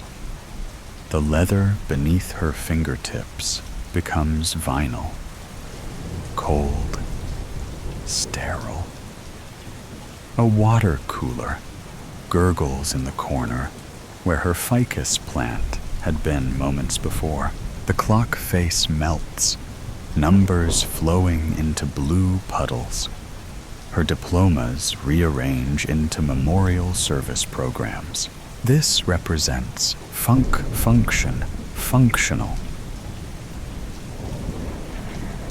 Clinical terminology evaporates mid-thought. Her desk transforms into the hospital admitting counter, where she'd stood precisely 300 days ago, still hiding inside Harvard vocabulary. Jamie's adult clothing now hangs from a child's frame. Blue sweater with sleeves rolled 6 times, pants puddling around small sneakers.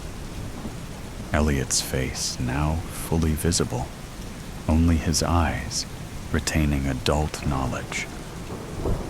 Does categorizing grief really make it go away? VANILLASHAPOO. Apple detangler. Chocolate milk breath. This isn't Her hands convulse, sending her pen spinning across the floor. This cannot.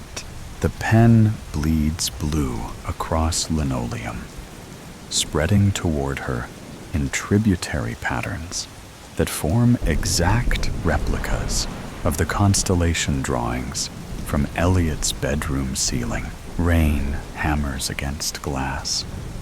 Rhythmic squeak thump of wipers fighting deluge. Her phone vibrates against her ear. Dr. Chen's voice, tense with urgency. "I understand this patient is in crisis," she hears herself say, "but I'm driving with my son. Can I call you back in 5? "Mommy," Elliot's voice from the back seat. "Do stars remember us, even when we don't remember to look at them?" A question deserving thoughtful response. Philosophical inquiry from a 5-year-old mind. Her eyes flick to the rearview mirror, his serious expression awaiting wisdom instead of to the road ahead. Her choice, her responsibility. Headlights through rain. Blinding. Impact. Metal screaming against metal. Her body thrown forward. Airbag deploying half-second too late. The silence after. "You treat this like a case study in your textbook," Jamie Elliott says, now entirely child-sized, but speaking with impossible adult knowledge. "Is that easier than admitting you chose the phone call over watching the road?" The words DIETONATE inside her chest. Breath fracturing. Pulse arrhythmic. 300 days of defenses disintegrating. Post-traumatic stress with complete language fails completely.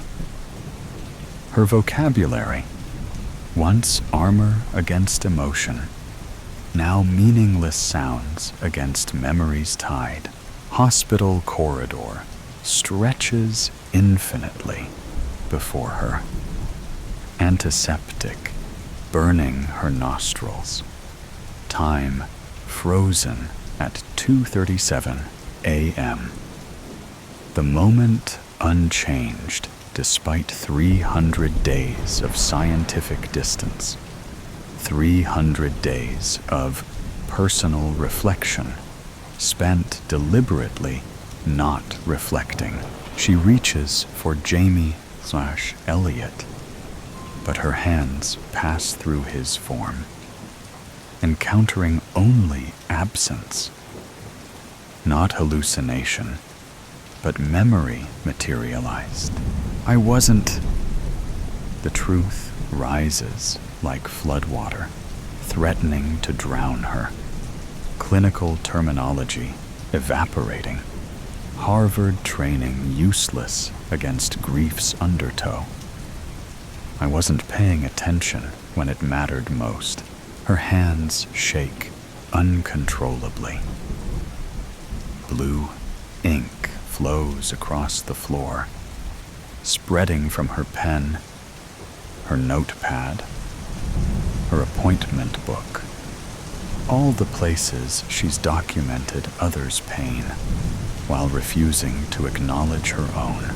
My entire career, she whispers, helping others face what I couldn't bear to see.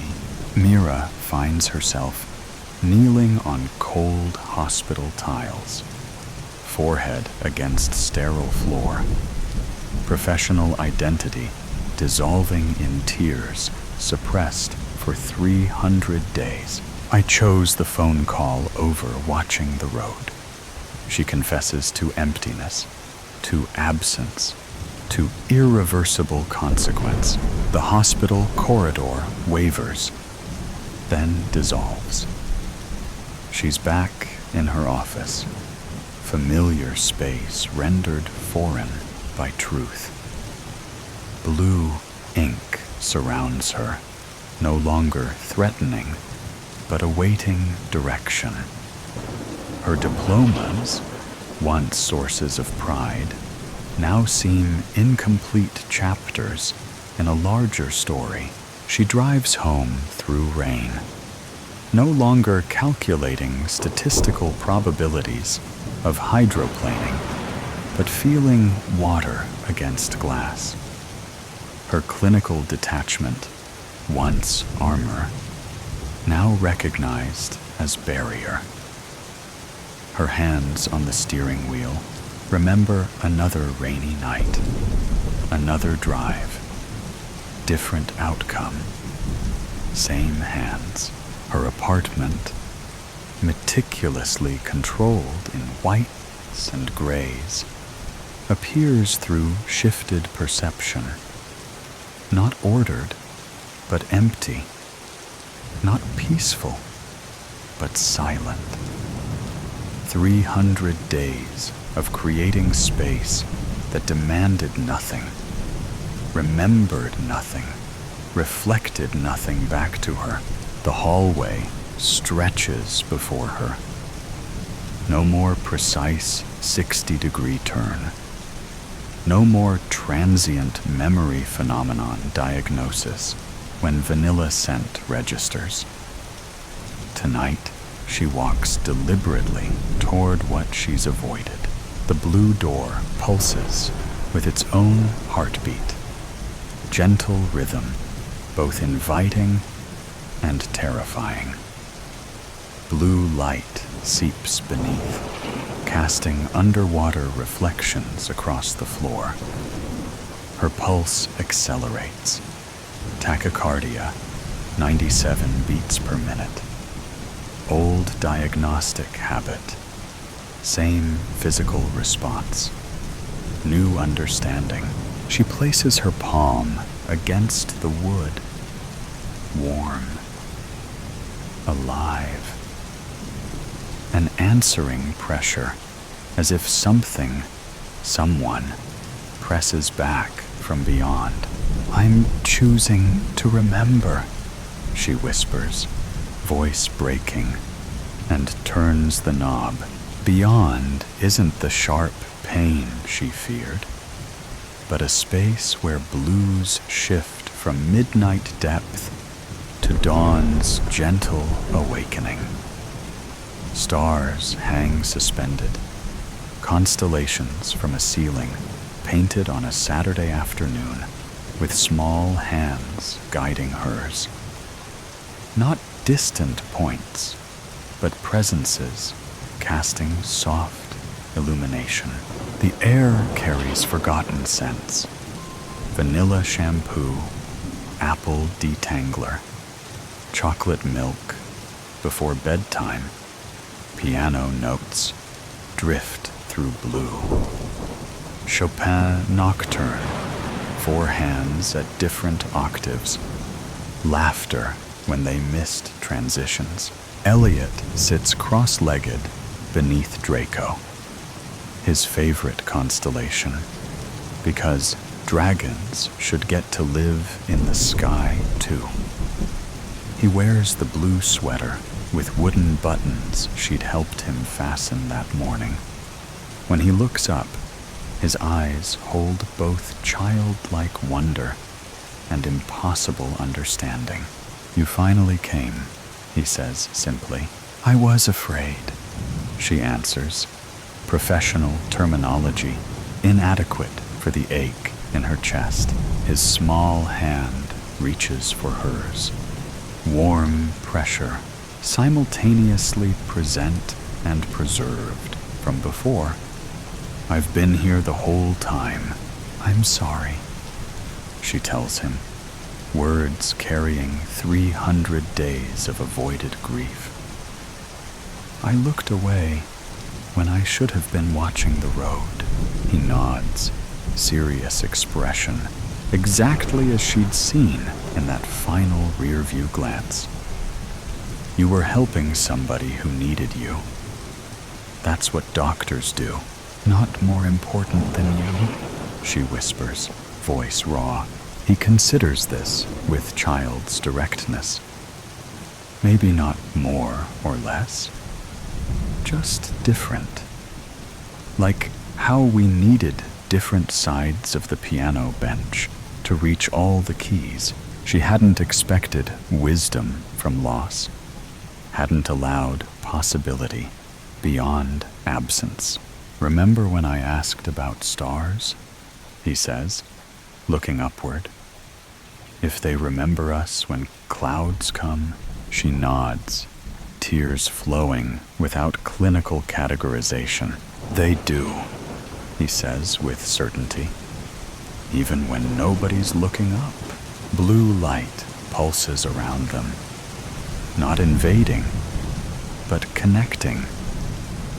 Stars above and blue beneath, creating space between memory and presence, where healing begins. Your patients need you to remember too," he says, child's voice with unchildlike insight. "Not just me, but what happened?" She nods, understanding forming from fractured pieces. Not compartmentalization, but integration. Not absence, but transformation. Not forgetting, but carrying forward. "I won't stop looking for you in the stars," she promises. His smile combines mischief with impossible wisdom. "Even when you forget, I'll remember. That's what stars do." When Mira awakens, dried tears trace her cheeks. Her office has transformed. Pearl gray walls now carry blue undertones that shift with changing light. Harvard credentials hang beside a child's drawing of constellations labeled "Me and Mommy's Star Map." The clock runs smoothly past 2:37, that moment acknowledged rather than avoided. On her desk sits a fountain pen filled with blue ink.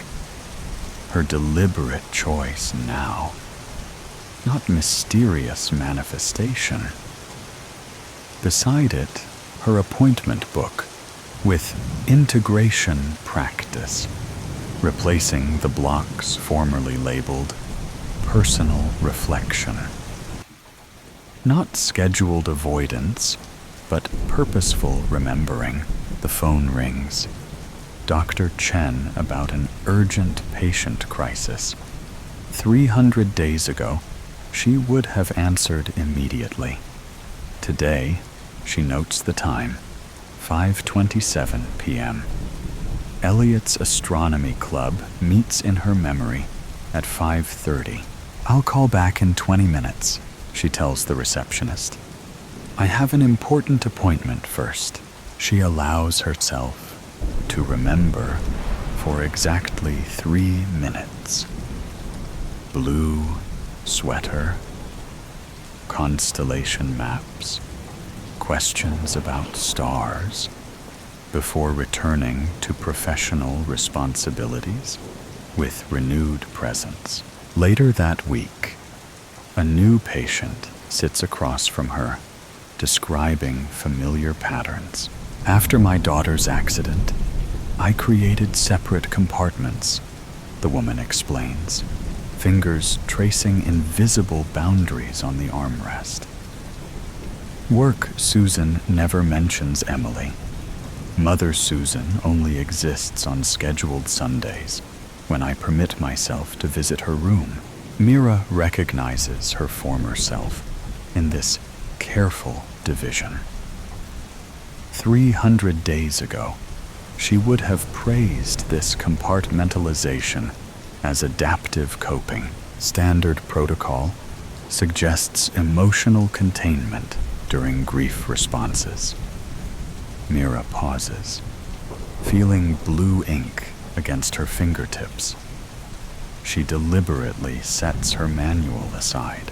"Protocols have their place," she says, leaning forward slightly, "but they can't account for how grief rewrites our internal maps. Compartmentalizing doesn't actually protect us. It fragments us. Integration doesn't mean constant pain, but allowing memory to exist alongside present moment." The woman's eyes fill with tears. "How?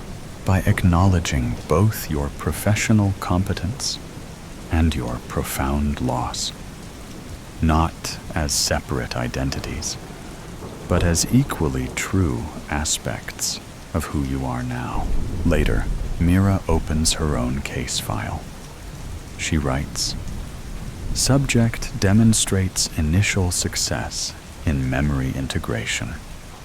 Professional identity remains intact while accommodating emotional truth. Continued practice indicated." She pauses, then adds, "The stars remember us, even when we forget to look up." She signs the entry. Day 321. The blue ink catches light as it dries. Not the end of grief, but the beginning of carrying it differently. The next story will begin now. The Unspoken Relative. The door to the interrogation room creaked open.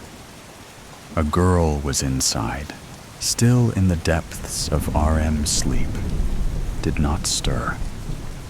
Sleep was all she had, her only escape and only therapy from her current fate.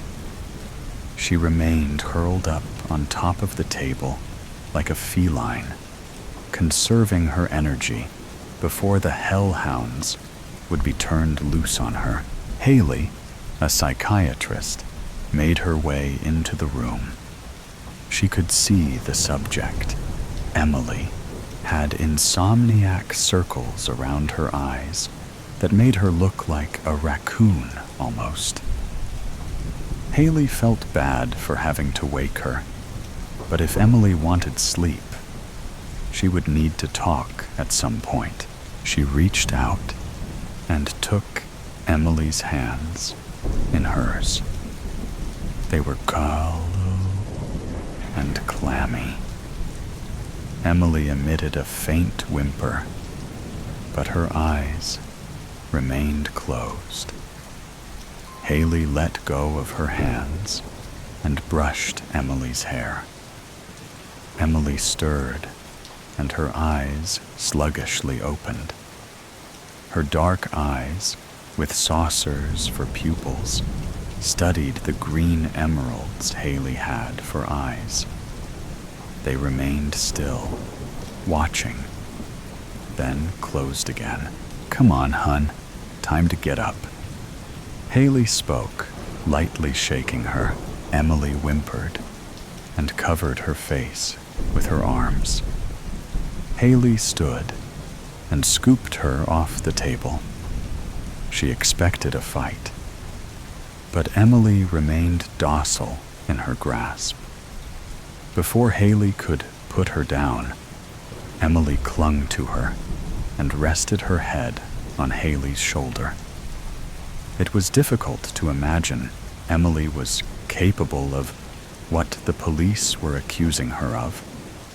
Emily was acting more like an 8-year-old than 18.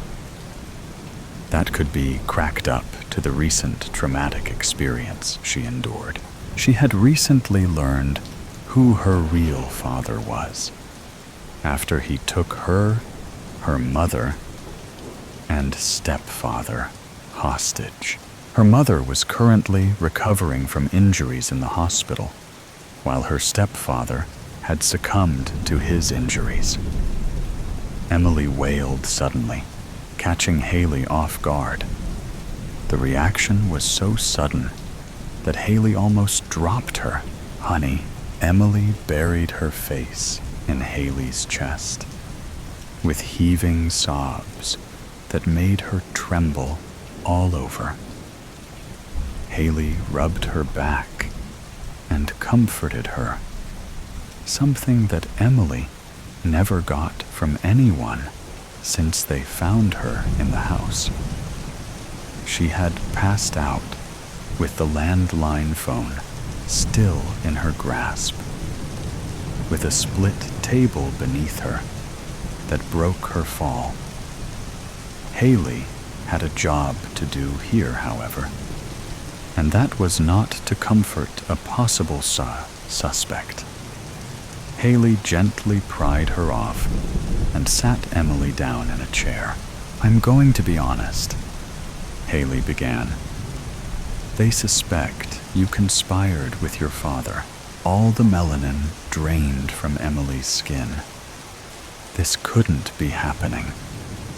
She quickly shook her head in denial. Emily strained herself, attempting to protest, but her voice cracked, and her words died in her throat. "You may want to see this," Haley said, handing her a tablet. A frightened moan escaped her mouth when the video started playing. When Emily learned the truth, she attacked and interrogated her stepfather in the basement for putting a wool over her eyes, while her real father was otherwise engaged upstairs. And now, law enforcement suspected she was hiding her father's whereabouts. They intended to use this footage as leverage against her if she refused to cooperate. Her knees drew up to her chest as reality washed over her. His blood was on her hands too, whether she liked it or not. But this didn't mean that she conspired with her father. They needed to know that. Emily tried to speak again, but like before, her words could not reach the surface. Like baby sea turtles being plucked away by famished seagulls before reaching the ocean, words still eluded her. She buried her face in her hands, sighing shakily. Haley placed a small notebook before her along with a pencil. Emily sniffled and started to write. "So, he took your cuffs off for good behavior? Haley asked. Emily nodded. And after you found out the truth, you became angry with your stepfather? Emily replied with a reluctant nod. She wrote her next question with a trembling hand. There's nothing I can do to avoid prison, is there? Emily pushed the notebook over to Haley, with tears starting to trickle down her face again. You can tell me where he is? Haley said. Emily whimpered in frustration. I don't know where he is, because I did not conspire with him. She wrote, It's not up to me on what happens to you, Haley began. But you need to give them something if you wish to avoid prison. Even if you didn't conspire with him, you still assaulted your stepfather, who is now dead. Emily huffed and snatched the notebook. My father's gun killed him, not me, she wrote. You stabbed your stepfather with a fork. He already had a severed leg and a missing finger, which I believe had his wedding ring on it. You very well could have. Do you think a jury would let you go free after that? Emily choked back a sob. I'm sorry, hun. I know you were under a great deal of stress, but that still does not excuse your actions.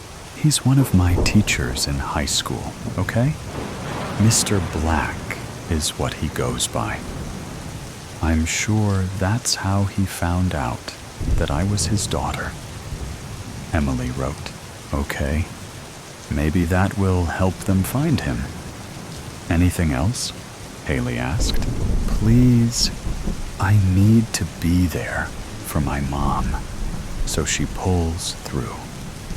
Emily wrote, I'll see what they think about this, Haley said, taking the notebook with her. But after what you did to your stepfather, I doubt you'll be allowed to see your mother in the hospital. It's for her own safety. Emily's face fumed in disbelief at what she heard. With that, Haley left her to sit alone with her thoughts. 2. When the sheriff entered the interrogation room, Emily's heart sank like an anchor to the depths. She sheepishly wiped her tears away with her sleeves. Save your crocodile tears for another day, his eyes said. You'll be held at a local hotel under house arrest till your court date, the sheriff said, attaching a tracker to her ankle. You can use the phone inside the motel to call your mother in the hospital. Perhaps that will help you find your voice again. Better pray you find it by your court date. He continued, escorting her out. 3. On court day, her mother was not well enough to attend. However, she was thankfully still alive and recovering. Emily quietly sat next to her appointed lawyer. The judge and jury were informed that, due to the events Emily had been through, she had trouble speaking, and her lawyer would speak for her. They had given her a notebook and pen to use to communicate as well. Emily was prepared to own up to what she did, however. The crowd was certainly a surprise, which threw her off. She hoped it stemmed from curiosity about her father, rather than hatred towards her. She nervously watched as the judge made his way to the podium. He was an older gentleman with a horseshoe mustache that commanded respect. A man with true grit that would not hesitate to punish any poor soul that dared question his authority. To the full extent of the law, he despised any scumbag attorney that would willingly fight for a defendant that was obviously guilty. Emily could not tell what his initial impression was of her just yet. Take your seats, ladies and gentlemen. Let's be mindful of the jury and the defendant. Keep y'all's voices down so they can hear themselves think. The judge spoke as the jury filed in. Emily reluctantly turned to see who her selected peers would be. 6 women of varying ages filed in first. Perhaps she had a chance of being shown mercy after all. 6 men followed, and suddenly her throat felt deprived of oxygen, and her eyes dilated like saucers. The word escaped her lips, and she quickly covered her mouth with both hands. But the room had grown silent as a Buddhist temple. It was too late. What was that, miss? The judge spoke, making her flinch. Emily quickly turned away from the jury and spoke for what felt like the first time in weeks. Nothing. Sorry. She spoke with an awkward rise in her voice. Mind repeating what you said a moment ago? I was under the impression that you didn't speak. The judge said. Objection, Your Honor. Her attorney stepped in. Overruled. You were saying, miss? The judge spoke. Emily swallowed hard, and her skin was as crimson as a lobster. Much like a lobster, she was in hot water now as well. Do you want to be held in contempt for lying to the court about your condition? The judge asked. No, I'm not, she hiccuped. Lying. Enlighten me on how you did not lie to the court, miss. The judge pressed. Your Honor, I made it clear she has difficulty speaking, and that she is, or in this case, was temporarily mute. The key word was temporarily. Her attorney spoke. Clearly, she speak for herself now, mister. Now would you or she care to repeat what her first spoken word was, so we can move forward with this case? The judge replied. Objection, Your Honor. Her attorney spoke before Emily placed her hand on his wrist. Overruled. The judge spoke to him. Please, Emily said to her attorney before standing to face the judge. I saw someone that looked like my dad. That's all. I'm mistaken, obviously. But it took me by surprise. So, we have it on record. Repeat the exact word you spoke for me, miss. I will not ask you again. The judge said. Daddy, that's what I said. I was mistaken. Sorry, Your Honor. Emily spoke meekly. Why don't you point out the individual you mistook for him? Would you kindly? The judge spoke. A small trickle ran between her legs, and Emily winced, hating herself. In fact, why don't we show everyone what her father looks like? Shall we? The judge said. And a projector flashed a picture of Mr. Black on the wall behind him. This is the man responsible for the death of Emily's stepfather and for her mother, who is currently in hospice care. What we are here for currently, ladies and gentlemen of the jury, is to figure out whether Emily knows of his whereabouts, and 2, whether she conspired with him against her stepfather. The judge spoke. Now isn't that a load of horse shit?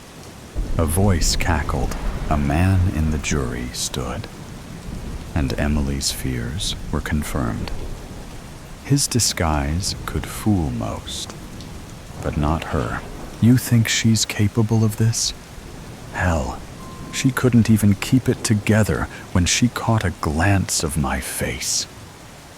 Mr. Black laughed, pressing his revolver against another juror, urging them to walk up with him. The police officers and security guards all drew their weapons, but Mr. Black revealed his own weapon that was strapped to his chest. There was a rise of panic from the bystanders and the jury. Enough! The judge roared, and the crowd simmered down. As the Joker once said, "Let's not blow this out of proportion.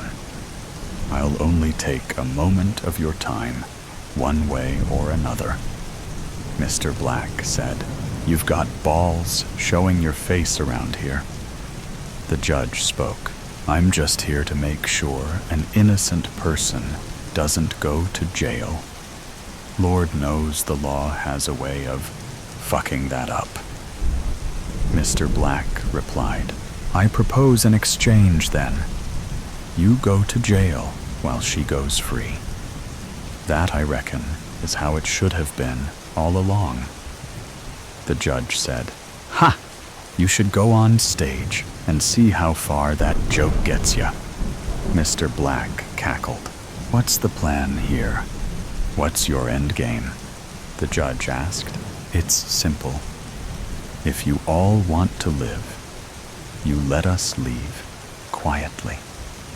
Remember, the juror I replaced is elsewhere, awaiting your assistance." Mr. Black said. The judge, a veteran from the war in Afghanistan, recognized the bomb Mr. Black had strapped to his chest. It was capable of taking out a whole block. Everyone inside this building would be cooked like a Thanksgiving turkey when all was said and done. "Drop y'all's weapons," the judge ordered. The officers followed suit. "Let's be on our way, Emily." Mr. Black spoke. A frightened moan escaped her mouth. She had no idea her father was capable of this. He would be labeled as a terrorist in the news. There was no coming back from that.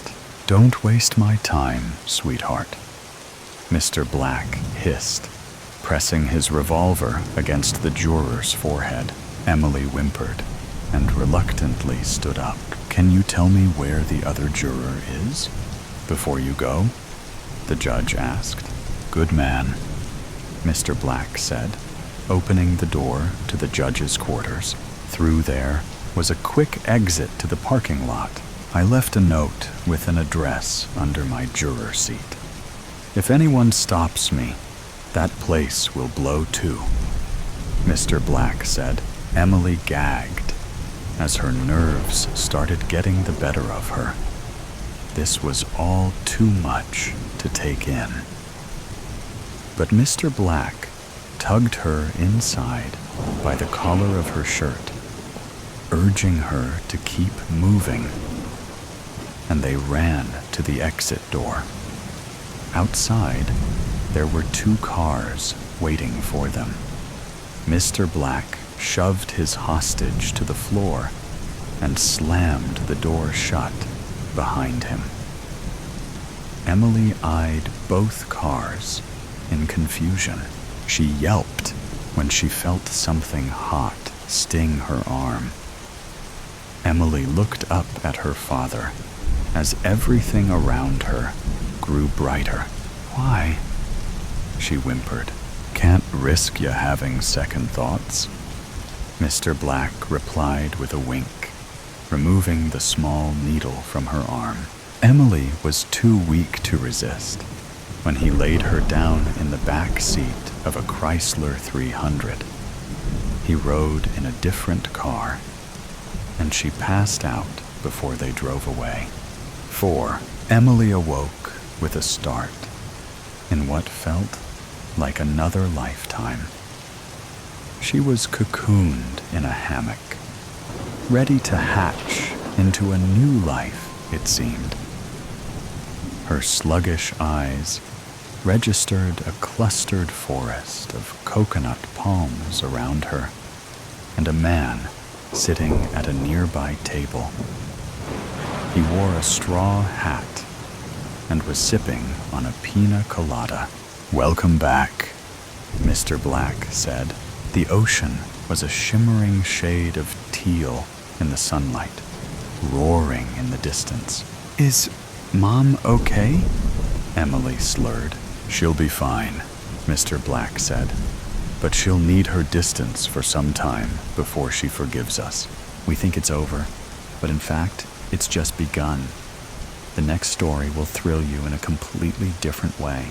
Death of the Lilacs." I never should have opened that letter. But from the moment my fingers brushed the aged paper, thin and fragile, it seduced me. It all started on estate sale day. On any other Thursday, I would wake up crazy excited, strip out of my cotton PJs, and swap them for jeans and my gray V-neck, the one with vintage across the chest in fading white vinyl.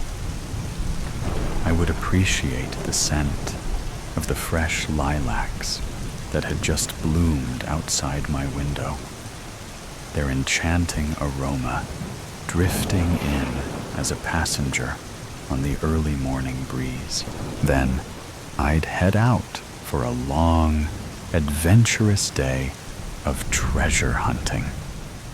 There's something magical about rescuing a forgotten piece of furniture or trinket. It drives me, knowing that each piece will start a new life, absorbing new memories. It is intoxicating.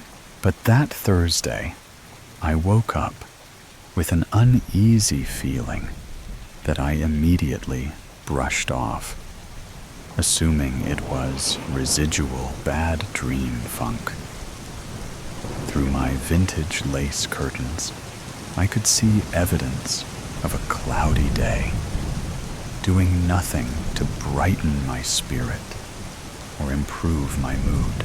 And then there were the lilacs. This morning, their fragrance was thick, overpowering, and instantly turned my stomach. With an irritated mumble, I reached over and slid the window shut with a sharp thud. Pulling the blanket over my head, I heavily considered going back to sleep. However, 15 minutes later, I was dressed and headed out the door. Unheard of for me. It was as if I had somewhere urgent to be, but when I checked my calendar app, there was nothing booked. As I locked the door behind me, the heavy scent of the lilacs filled the air, overbearing and inescapable. They had sprung up from out of nowhere just a few weeks ago, their soft purple and white blossoms spilling over the wooden railing of my front porch. At first, I welcomed them, admired them, but now they felt invasive, their presence needling at my already fraying mood. I had been at the first sale of the day for about half an hour, and it seemed like a bust. After wandering from room to room, sifting through boxes and stacked containers of someone else's memories, I was just about ready to head to the next stop on my Google Maps list. As I stepped into the kitchen, I suddenly lost my balance and grabbed the long slab of butcher block countertop to steady myself. Instantly, My senses were overwhelmed. Years of long-forgotten Sunday morning breakfasts, afternoon bread proofs, and late-night Christmas cookie bakes. The heavy scent of bacon and coffee made me dizzy and hungry at the same time. I heard a child laughing and turned to see a little girl hiding her giggles behind a cupped hand as she pointed at Tom, chasing Jerry across the flickering screen of an old tube TV. Then a scream rang out, sharp and raw, echoing into my soul, almost as if it came from within. As I released my grip on the countertop, I spun around to see what had happened. Instantly, everything changed. The warm scents of breakfast were gone. The little girl, gone. The TV wasn't even plugged in, its frayed cord hanging eerily off to the side. It was just the humdrum sound of a normal estate sale, with people milling about and haggling the cashier with lower price offers. I just stood still, trying to breathe and make sense of what had just happened before I could grasp any ounce of stability. A sudden ding from the oven sent me nearly jumping out of my own skin. I bolted past the cashier and straight for the front door. "Edith," I stopped. My feet, my heart,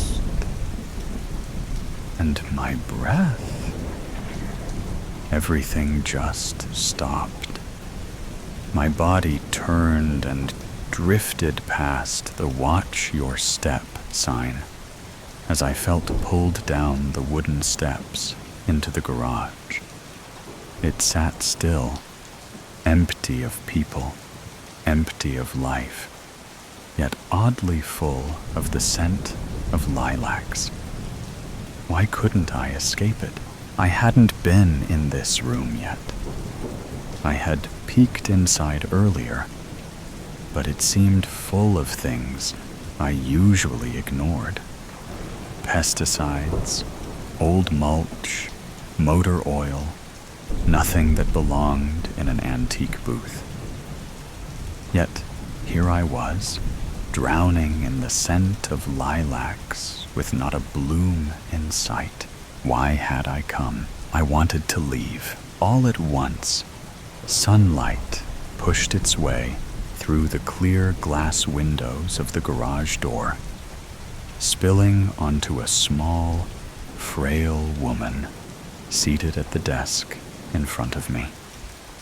The same desk that, just seconds before, had been buried beneath years of dust and piled high with empty boxes. An old ladder leaning against one side.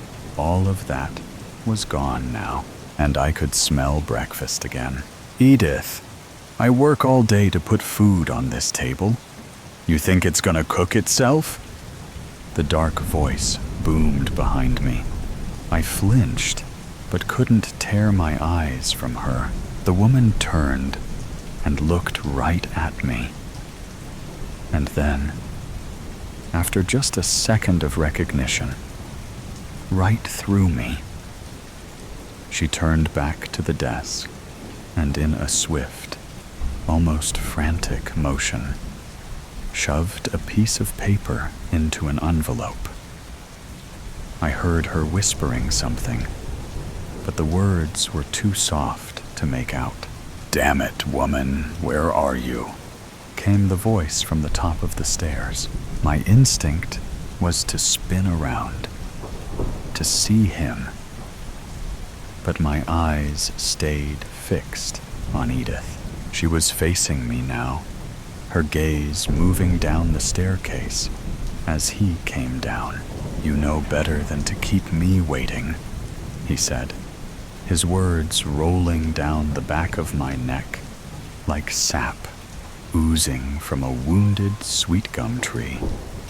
I resisted the urge to wipe it away.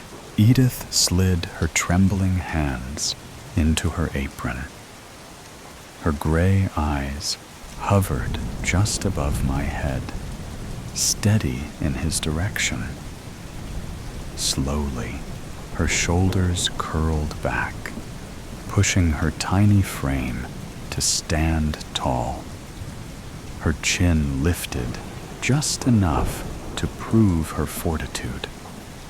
But the slow rise and fall of her chest wasn't from resolve. It was control, each breath measured to contain her emotions. Yes, I'm sorry. I should have been more mindful of your time. The bacon's on now. I'll have breakfast ready in just a few minutes. I could feel his heat standing uncomfortably close behind me. The hair on the back of my neck lifted with each of his heavy breaths as he considered his reply. Finally, he muttered, "You'd better." The sound of his heavy boots grew lighter as he moved toward the stairs. Her eyes were back on me, not through me. She stood still for a moment, as if thinking something through. Then, as if she had made her decision, she turned toward the desk and opened the top left drawer. She looked at me again, then down at the drawer. I followed her gaze. With a careful hand, she slid the bottom of the drawer back, pulled the envelope from her apron pocket, placed it in the hollow space, and closed the drawer. Her gaze shifted to me once more, her eyes trying to tell me a story, calling my name. Her mouth opened, her expression full of apology, but no words came. As she took a step forward, the sunlight caught the iridescent trail of a single tear that had run down her cheek. My heart hurt for her. All at once, she was gone. The sun had vanished. The windows on the garage door had been painted over years ago. The acrid smell of gasoline, oil, and pesticides flooding my nose once again. I gasped and wiped my face, realizing that I, too, had tears streaming down my cheeks. I took a few steps toward the desk, my eyes locked on the drawer. My pulse quickened as I reached out to pull it open. "Miss, do you need help?" came a tiny voice from the top of the stairs. I jumped and screamed. Then she screamed. With our hands over our chests, we both burst into laughter. "I am so sorry, doll. I didn't mean to startle you. It's totally okay. I was in my own world." I took a deep, slow breath, in and out. "Actually, yes, I would like some help. I'm interested in this desk, but I don't see a price on it," I said, pointing to the spot where the woman had just been sitting. "Oh, that old thing is junk, honey. One of the drawers is stuck, and it's missing a leg." She turned to head back through the door. I looked at the desk, then back at her. "All the same, I'd love to take it off your hands. Would you take 20 for it?" She stopped and turned around. Her expression shifted. I could see the dollar signs in her eyes and a slight hint of a smirk on her lips. Then, just as quickly, It changed again to a look of faux concern. Well, that did belong to the homeowner, and I am trying to get the family top dollar. I couldn't possibly let it go for $20, but I imagine they'd be okay with $50. Does that work for you? $20 is usually my price point for old furniture. $20 and little to no damage other than age. But she was asking $50, and it would need extensive repairs. Not that I was buying it for resale anyway. Honestly, I felt like I was out of mind when I agreed. But the next thing out of my mouth was, "Sure, 50 is great. Can I have someone pick it up in an hour?" Well now, that would be lovely. The edges of the woman's mouth curled into a slow, knowing grin, full of satisfaction, like a cat licking cream from its whiskers. 4 hours, 3 stops, and 2 cups of Java later, I was back home, where Jeff, my boyfriend, not boyfriend, was waiting in front of my driveway with the desk. "Sadie, what were you thinking? This is a piece of junk. Please tell me you got it for free?" He grumbled as I slid out of my Jeep. He leaned against the bed of his truck, arms folded, looking cute, but not happy. "Oh, come on. You can see it has great bones," I said, resting my hand on the side of his face as I stood on my tiptoes and gave him a light kiss.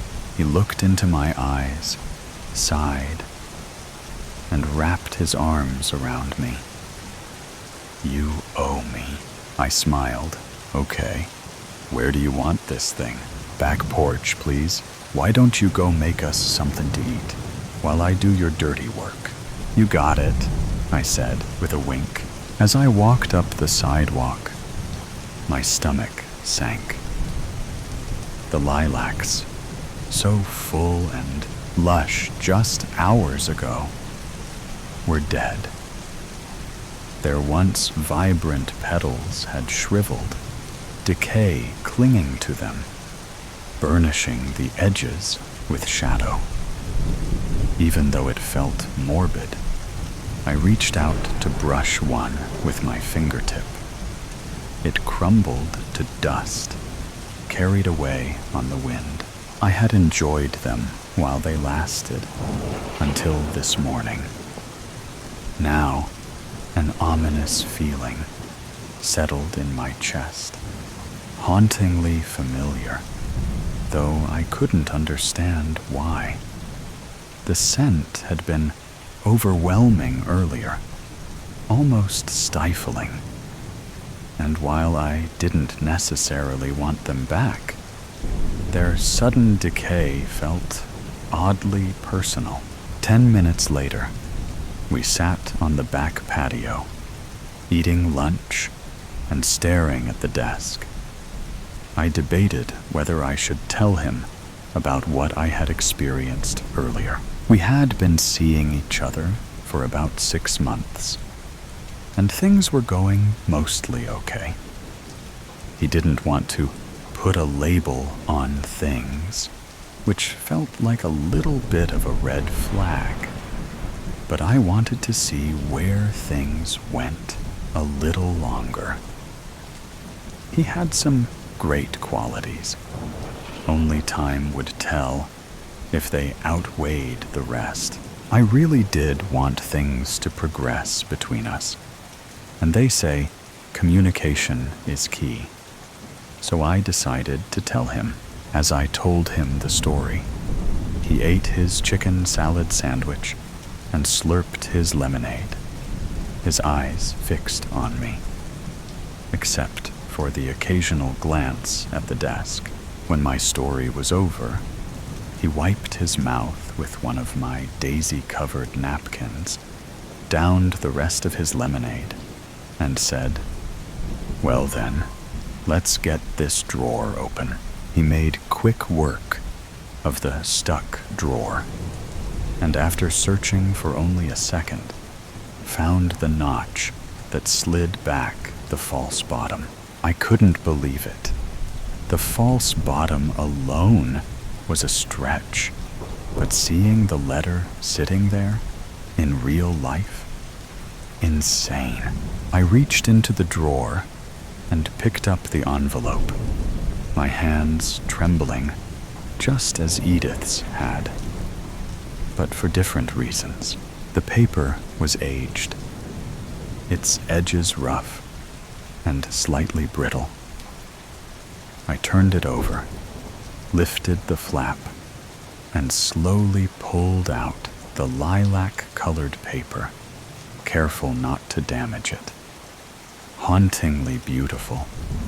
It was clearly handmade, bits of lilac petals pressed between its uneven fibers. Should I open it? I glanced at Jeff. He shrugged. "That's up to you." I wasn't sure.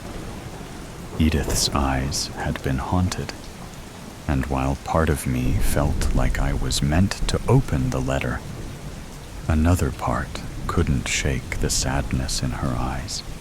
It lingered, heavy and unsettling. Still, something pulled at me, urging me to open it. Before I even realized what I was doing, I unfolded the letter, top first, then bottom. One single line stretched across the middle of the page. "I wanted to warn you. I was trapped. I am sorry." I read the line again. A wave of dizziness washed over me. I could smell bacon. The room was spinning. My stomach was sick. Somewhere in the distance, Jeff was calling my name, but it was faint, muffled. The air was thick, damp and dank, clinging to my skin like old mildewed laundry left too long in the wash. I couldn't breathe. I closed my eyes and tried to remember my breathing techniques. In for 5, hold for 4, out for 7. Or was it 8? Damn it. But my slow, deep breaths came out rattled. Reaching for the chair, I sank into it, resting my elbows on the table and my head in my hands. If I could just get my thoughts together. All at once, visions of an entire lifetime slammed into me. Emotions crashed through me, too many to name. I felt joy, then sadness, heard laughter, then a baby's first cry. My baby's first cry? But everything was coated in darkness. I opened my eyes. The lilac-colored paper lay on the desk in front of me, blank. My hand involuntarily moved, picking up a pen from nowhere. My breath was stuck in my throat as, in horror, I watched myself write. "I tried to warn you. I was trapped. I am sorry. Sadie, I work all day to put food on this table. You think it's gonna cook itself?" Jeff's voice thundered from the top of the staircase, just beyond the door leading into the house. My stomach dropped as a wave of realization hit me so hard I would have fallen if I weren't already sitting. I turned to face the young girl behind me. I already knew she'd be there. My eyes met hers, and I only knew of one way out, with trembling hands and a heart heavy with guilt. I hurriedly stuffed the letter into the envelope. A single tear slipped down my cheek as I whispered, I never should have opened that letter. The above story ends, but never stops. Here is another story that will not disappoint you. Veil of Night. I've said too much, Caroline exclaimed. She snatched her rain-soaked black denim jacket from the chair and turned to go. Caroline, wait! Hank caught her hand. Her slender fingers felt chill and damp against his. You can't expect me to believe. No, she murmured. No one would. And that's the point. It was useless even coming here. I don't know why I did. Hank squeezed her limp fingers, giving them a shake. Please, let's start over, he said, motioning for her to sit again. This cult, it's a coven. The Sisterhood of Unhallowed Light. She fidgeted with a lock of damp, auburn hair stuck to her pale forehead. Right, the Sisterhood. So, a few women who get together and play at witchcraft? There are 12. They wanted me to join, and I thought I wanted that too. But Caroline caught her bottom lip between her teeth. The midnight hue of her black lipstick was a stark contrast to the pallor of her skin. She took a breath, and the words tumbled from her. I feel seen by them, like they really get me. They accept me. They celebrate me, just as I am. And what they offer, the sense of belonging, the knowledge, power. I thought, why shouldn't I? A flash of lightning lit the rain-spattered window, with a crack of thunder following close behind. Caroline's eyes grew large with panic, and she twisted in her seat to look outside. There are things we shouldn't play with, she whimpered. I know that now.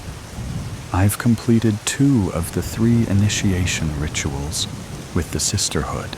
And you're saying this torrential rain we've been having these past 3 days is part of that? That's awfully biblical, isn't it? This isn't hurricane season, Hank. He shrugged and twisted his mouth in a half-ways grin. With weather patterns these days, who can tell what season it is anymore? It was me. It was the Sisterhood. It's part of the ritual, part of the summoning. Coincidence, that's all. She clutched his arm where the sleeve of his t-shirt ended, digging her cold, clammy fingers into his bicep, and pleaded. You wouldn't say that if you knew what I've done, what I've gone through to make this happen.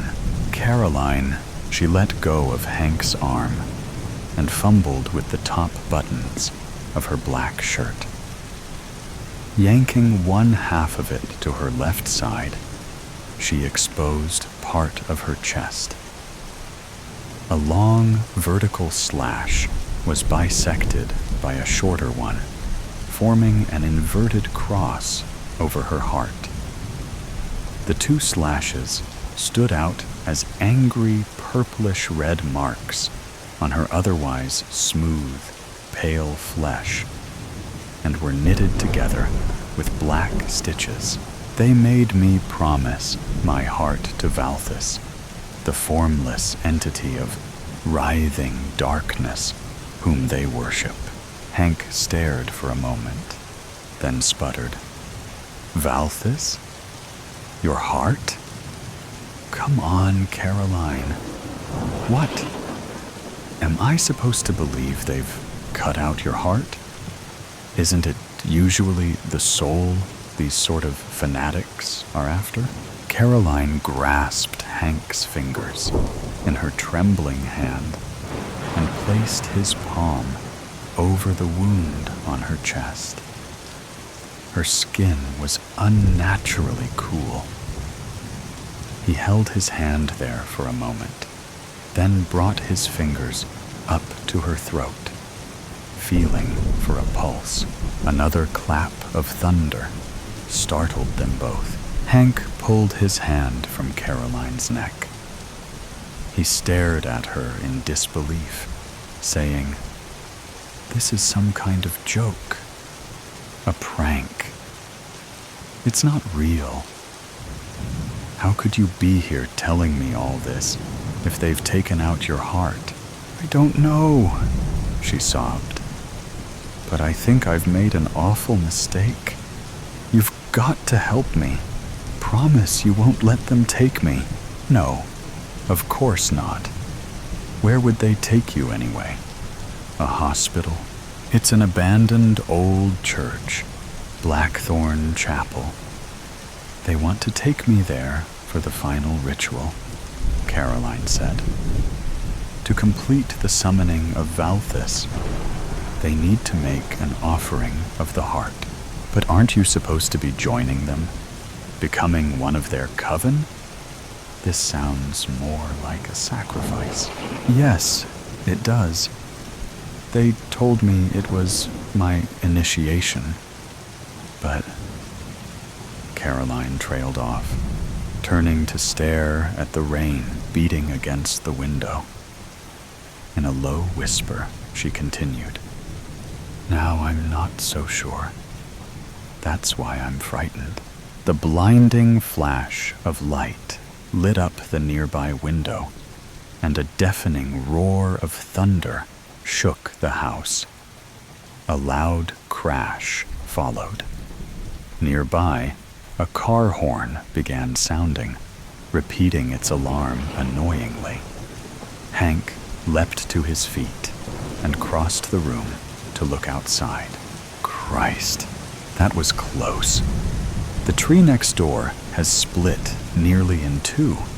Some of its limbs have fallen over a few cars on the street. The lights inside the house flickered. Once, twice, and a third time before plunging them into darkness. "I'll get some candles," Hank said, cursing as he caught his toe on some piece of furniture. He fumbled his way to the kitchen. "Just need to find my phone so I can light the way." One more thunderclap boomed overhead. A sudden blast of wind swirled through the house. Footsteps pounded across the floor. Caroline shrieked, and there were sounds of a struggle from the other room. "No!" Caroline cried out. "I won't go! Hank, don't let them take me." Hank stumbled from the kitchen and could see down the hallway to the front door. It was swung wide open, and the wind and rain swept through in howling gusts. "Caroline?" Hank called out. He heard glass shattering all around him. The back of his head felt like an explosion had gone off, and the world tilted and shifted into slow motion. Hank sank to his knees. His vision was filled with a combination of swirling stars and inky blackness. The sounds of frantic struggle moved away from him as his hands slapped the carpeted floor. He struggled to breathe and clear his sight as he held himself from pitching forward onto his face. "Caroline!" he shouted. His head throbbed viciously, and he thought he might be sick. From outside, he heard car doors slamming, and a vehicle roared to life. He struggled to his feet and made it to the front door. Through the sheets of rain, he saw the burning glow of red tail lights receding down his street. Pursuit wasn't an easy option. The tree limbs, which had fallen over several cars, were blocking Hank's car as well.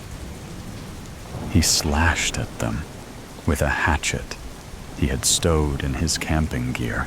The rest of the fallen limbs tore at the side and undercarriage of Hank's car, but he managed to break free. He swore and cursed some more. The lousy cell service the storm had left him with made searching the internet difficult. After several minutes, he found directions to and a description of Blackthorn Chapel on a website promoting ghost walks in the city. Once a place of worship, the old chapel had fallen into disrepair, and the ground beneath was, so the locals claimed, cursed. It took nearly an hour to detour around storm debris and reroute past streets that had been rendered impassable before he arrived at his destination. If he'd paid the $50 for the Ghost Walk tour, Blackthorn Chapel would have rated 5 stars. It was surrounded by an overgrown and tangled hedge of blackthorn shrubs, buffeted by the wind and rain. The gnarled limbs seemed to claw at the twilit sky, as though grasping at something unseen. The crumbling stone walls were cracked and weathered. The roof was partially caved in, showing an outline of jagged edges that looked like the jaws of some wild beast snarling or snapping at the heavens. And the heavy wooden doors were worn and splintered and hanging slightly ajar on great rusted iron hinges. The jet-black gloom beyond the entrance seemed more of warning to sensible folk rather than an invitation to step inside. But if there was any chance he might save Caroline, inside was where Hank needed to be. He passed through an opening in the rough hedge, careful not to let the thorns sink their barbs into him. Walking in through the front entrance, he'd decided, would be courting failure. He might as well put his head through a noose. Instead, Hank crept around to the side of the run-down property, searching for another way into the chapel. Lightning lit the horizon several miles off. The brief flash revealed to him that he was creeping through a graveyard, which was part of the chapel grounds. Most of the headstones were crooked, sinking into the ground. Some had fallen or been knocked over. Many lay half-buried in tufted humps of wild grass. With a sense of dread, he picked his way carefully through the tangle of ancient stones and grass until he was out of the graveyard and could lean against the chapel wall. His heart was pounding as he panted silently, trying to catch his breath. Above the howling of the storm, a sound caught his ear. Soft at first, but regular, insistent. and coming from inside the chapel. Hank strained to make out what he was hearing. It was definitely chanting of some sort. Hank edged along the stone wall to the back of the crumbling old building. The ground sloped down, revealing the foundations of the chapel. He spotted a break in the wall and rushed to it. It was a narrow space, but large enough, he felt, to squeeze inside. Before he did so, Hank hefted the hatchet in his hand. He couldn't imagine actually using it to hack away at some unseen coven member. That would be slasher movie extreme. He twisted it around in his hand so that the square end faced out, becoming his weapon. He sucked in a few deep breaths, questioning his sanity. Then he scraped and squeezed his way through the narrow space. Feeling his way around in the dark, Hank discovered a series of long wooden boxes. Great, he thought. Could this night get any spookier? He'd found his way into the crypt.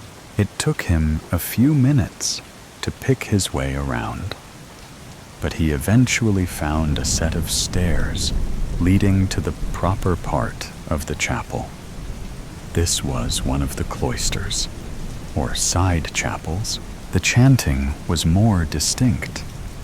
He could make out the words, "Valthus, Valthus, veil of night, drown the stars, consume the light from the maw, where silence dies. Open now your 1,000 eyes." He edged carefully toward a gap in the wall, which entered into the chapel's nave. There were broken pews scattered throughout the space, casting long shadows from the candles, which lit up the altar at the front. Shadow deep and shadow wide, stretch the fold, let worlds collide. What was whole? Let it decca, let the void now have its way. He saw Carolyn, bound and gagged. She was wide-eyed and frantic, struggling to break free of her bonds. Unseen horror, whispered breath, we call you forth. We offer death, one by one, we fade. We kneel, take our names, unmake us real. A quick count revealed only 8 figures in hooded robes surrounding Caroline. He thought she'd said they were 12 in number. But this would be better odds.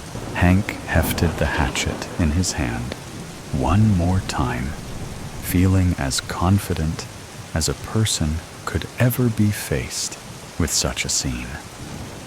He took one step forward, but that was as far as he got. He was grasped from behind, his arms, legs, and even his torso in the grip of unseen talon-like hands. With swift force, they pulled him backwards, throwing him off balance. A ragged cloth was pressed over his nose and mouth.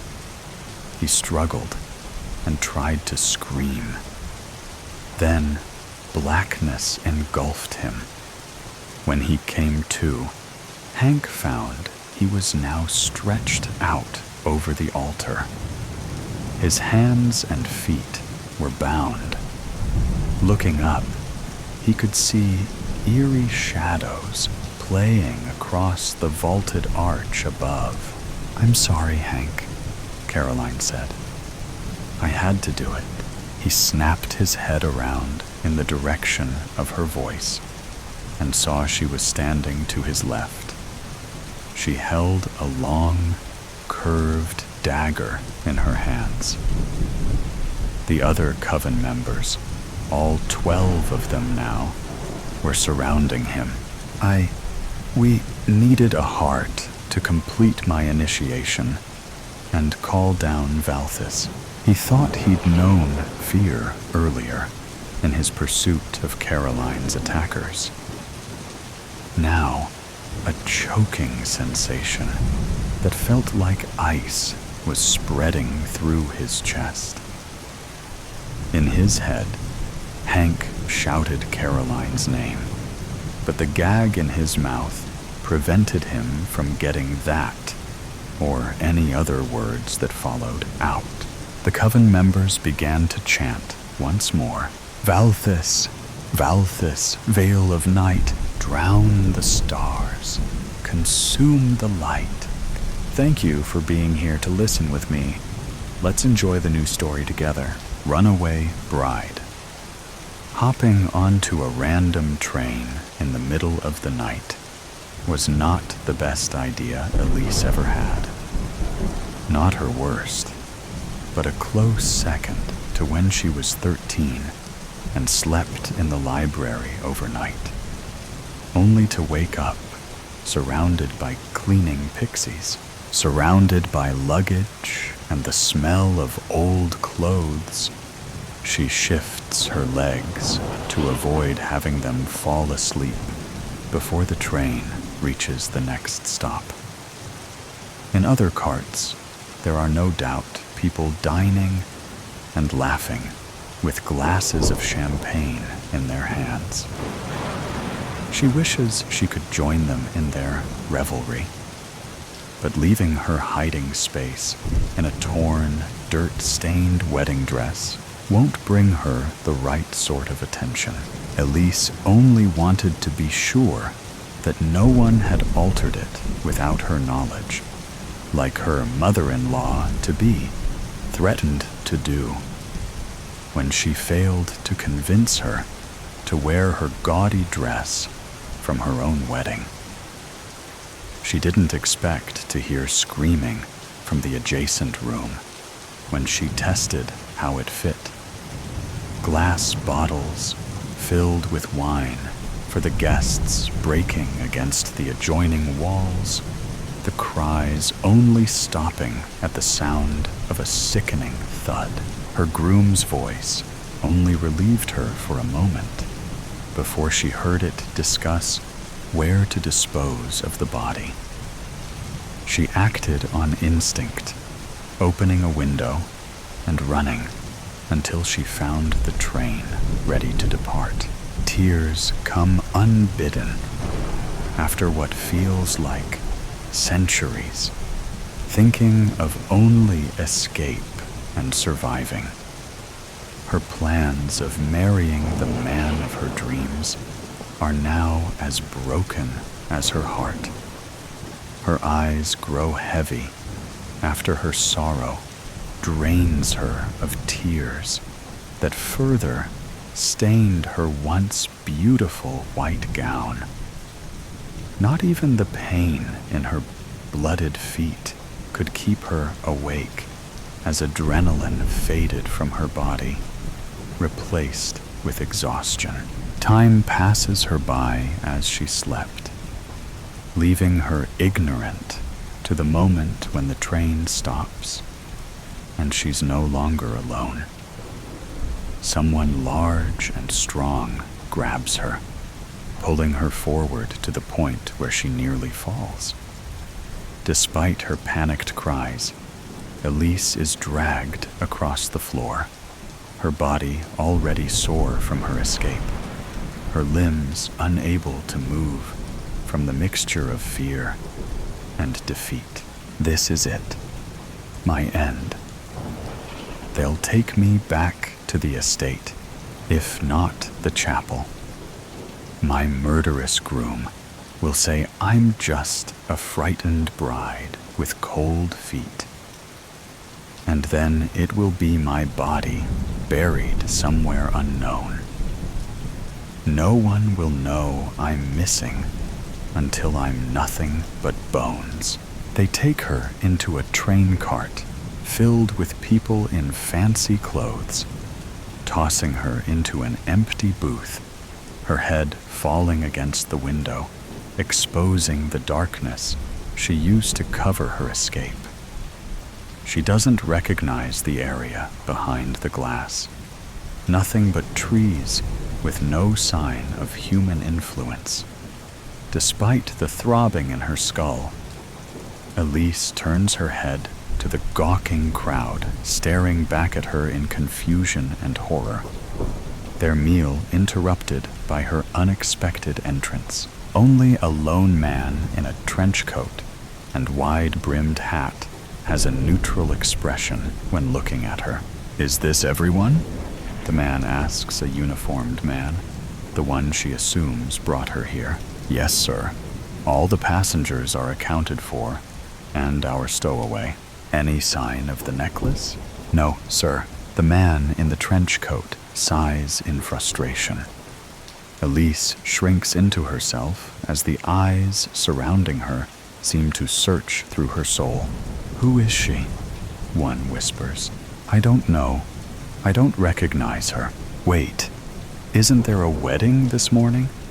The Von Gray and Carlyle families, right? It can't be Elise Carlyle. She wouldn't be caught dead in such a state. Besides, why would she be running from her own wedding? They've known each other for years." Elise opens her mouth to explain everything. Yet no words would come. Try as she might, the only sound she can make is a strangled cry. The man in the trench coat walks down the small path separating the row of booths, hands behind his back in thought. Everyone else remains where they are, their panicked whispers filling the small space with dread. "Detective, what are your plans?" someone asks. "I already have the train staff searching for the missing jewelry. The conductor is aware of this, and I've informed him to keep the train here until the necklace is found. If the thief wishes to reach Bridgeway, they will have to confess. Otherwise, we'll wait until the local police arrive to interrogate everyone." The chatter rises to frustrated protests. The person who dismissed her identity, a middle-aged woman with a large hat decorated with silk flowers, rose from her seat. "This is preposterous. I have somewhere to be, and being fashionably late isn't an option. If I'm not in the pews at the chapel with the other guests, when the bride walks down the aisle, the shame will ruin my reputation and standing in society." The detective ignores her outburst to write down something in his notepad. The older woman, realizing her declaration failed to sway the detective, reaches for her purse, opening it and searching until she pulls out a hand mirror. Its metal frame shaped into soft vines with glowing stones for flowers. Elise recognizes her seeing mirror as the work of a famous artisan in Bridgeway, the place where the chapel awaited her, and what she once thought would be the start of her new life. The older woman leaves her seat, not making any effort to hide what she's doing from the detective or the other passengers. If he suspects something, he doesn't show it as he eyes the passengers. The older woman finds a small corner with an empty booth, turning her back to the others as she presses the flowers and whispers a few words to connect with another seeing mirror. Elise can only see a flash of light from the mirror before the detective takes position across from her, blocking her view. "Care to answer some questions?" Elise tries once more to speak. And again, Only a sound of pain escapes her lips. The detective's hardened expression shifts slightly as she pretends to write with an invisible pen on the table. Here, you can use mine. Now, first question. How did you get on the train? Elise writes down a few words. Open door. Got on before the train left. And why did you get on the train? Running away. Heard a murder. Groom and groomsmen. Don't know who was killed, but was scared. Your future husband and his groomsmen killed someone? What else can you tell me? Screaming, fighting, glass shattering, silence. Then groom says they need to hide the body. The detective continues to ask her questions. Elise responding with what few words she could conjure from her mind, without fear settling in. When the interrogation is over, Elise feels hollow, yet despondent. The detective thanks her for her cooperation, moving on to a passenger in a heavy wool coat. Yet, before he could ask a single question, two things happen at the same time. A uniformed woman enters the train with a necklace of flawless diamonds in hand, and the older woman throws her mirror against the wall. The detective springs into action, reaching the staff member in seconds. The older woman turns her attention to Elise, her expression changing from rage to concern. She approaches Elise while the others are distracted with the reveal of the missing necklace. You're Elise, aren't you? Elise nods, hope rising in her chest. Oh, I should have known. The older woman returns to her snobbish attitude in an instant. Of course, when I connected to my cousin's mirror, she was certain nothing was the matter, or she would have told me. With this theft of your wedding gift, I worried I would be late, so naturally, I had to give the bride a proper blessing to alleviate the results of my tardiness. And when the mirror was given to the bride, you won't believe who I saw. Did the Von Gray family servants think so little of me that I wouldn't recognize one of them from the times I've spent with their mistress? The dress wasn't even embroidered. She pats Elise's head as if she were a child, while it swirls in confusion at the news. Poor thing, forced to play in a foolish man's game. No doubt he believed the veil would hide her identity until the priest declared them husband and wife. No matter, everything will be revealed soon enough. I told my cousin to inform your mother that your groom has a convoluted plan to wed another woman of a lowly station. Once we reach Bridgeway, all will be well. Elise is not certain the older woman's assumptions are correct, but the thought of salvation is enough to set her mind at ease. Once the train resumes its journey, the passengers return to a modicum of normalcy, talking about mundane things as they ate their now cold food. Elise's own appetite returned as she dined with the older woman, as she spoke of the scandal that will erupt once the truth is revealed. With time, the wheels break upon the rails as the station of Bridgeway comes into view. The familiar face of her mother, eyes stained with sorrow, light up once Elise races onto the platform into her warm embrace. So today's story has come to an end. Or perhaps it never really ended. There are mysteries still there, questions still unanswered, and sometimes things that seem to only exist in stories can creep into reality in unexpected ways. Are you sure that when you turn off the sound, everything around you will still be normal as before? Or is there something watching you? Either way, always remember that these are just stories, or at least we want to believe that they are. If you like moments of suspense, tension, and breathlessness, don't forget to follow me so you don't miss the next stories.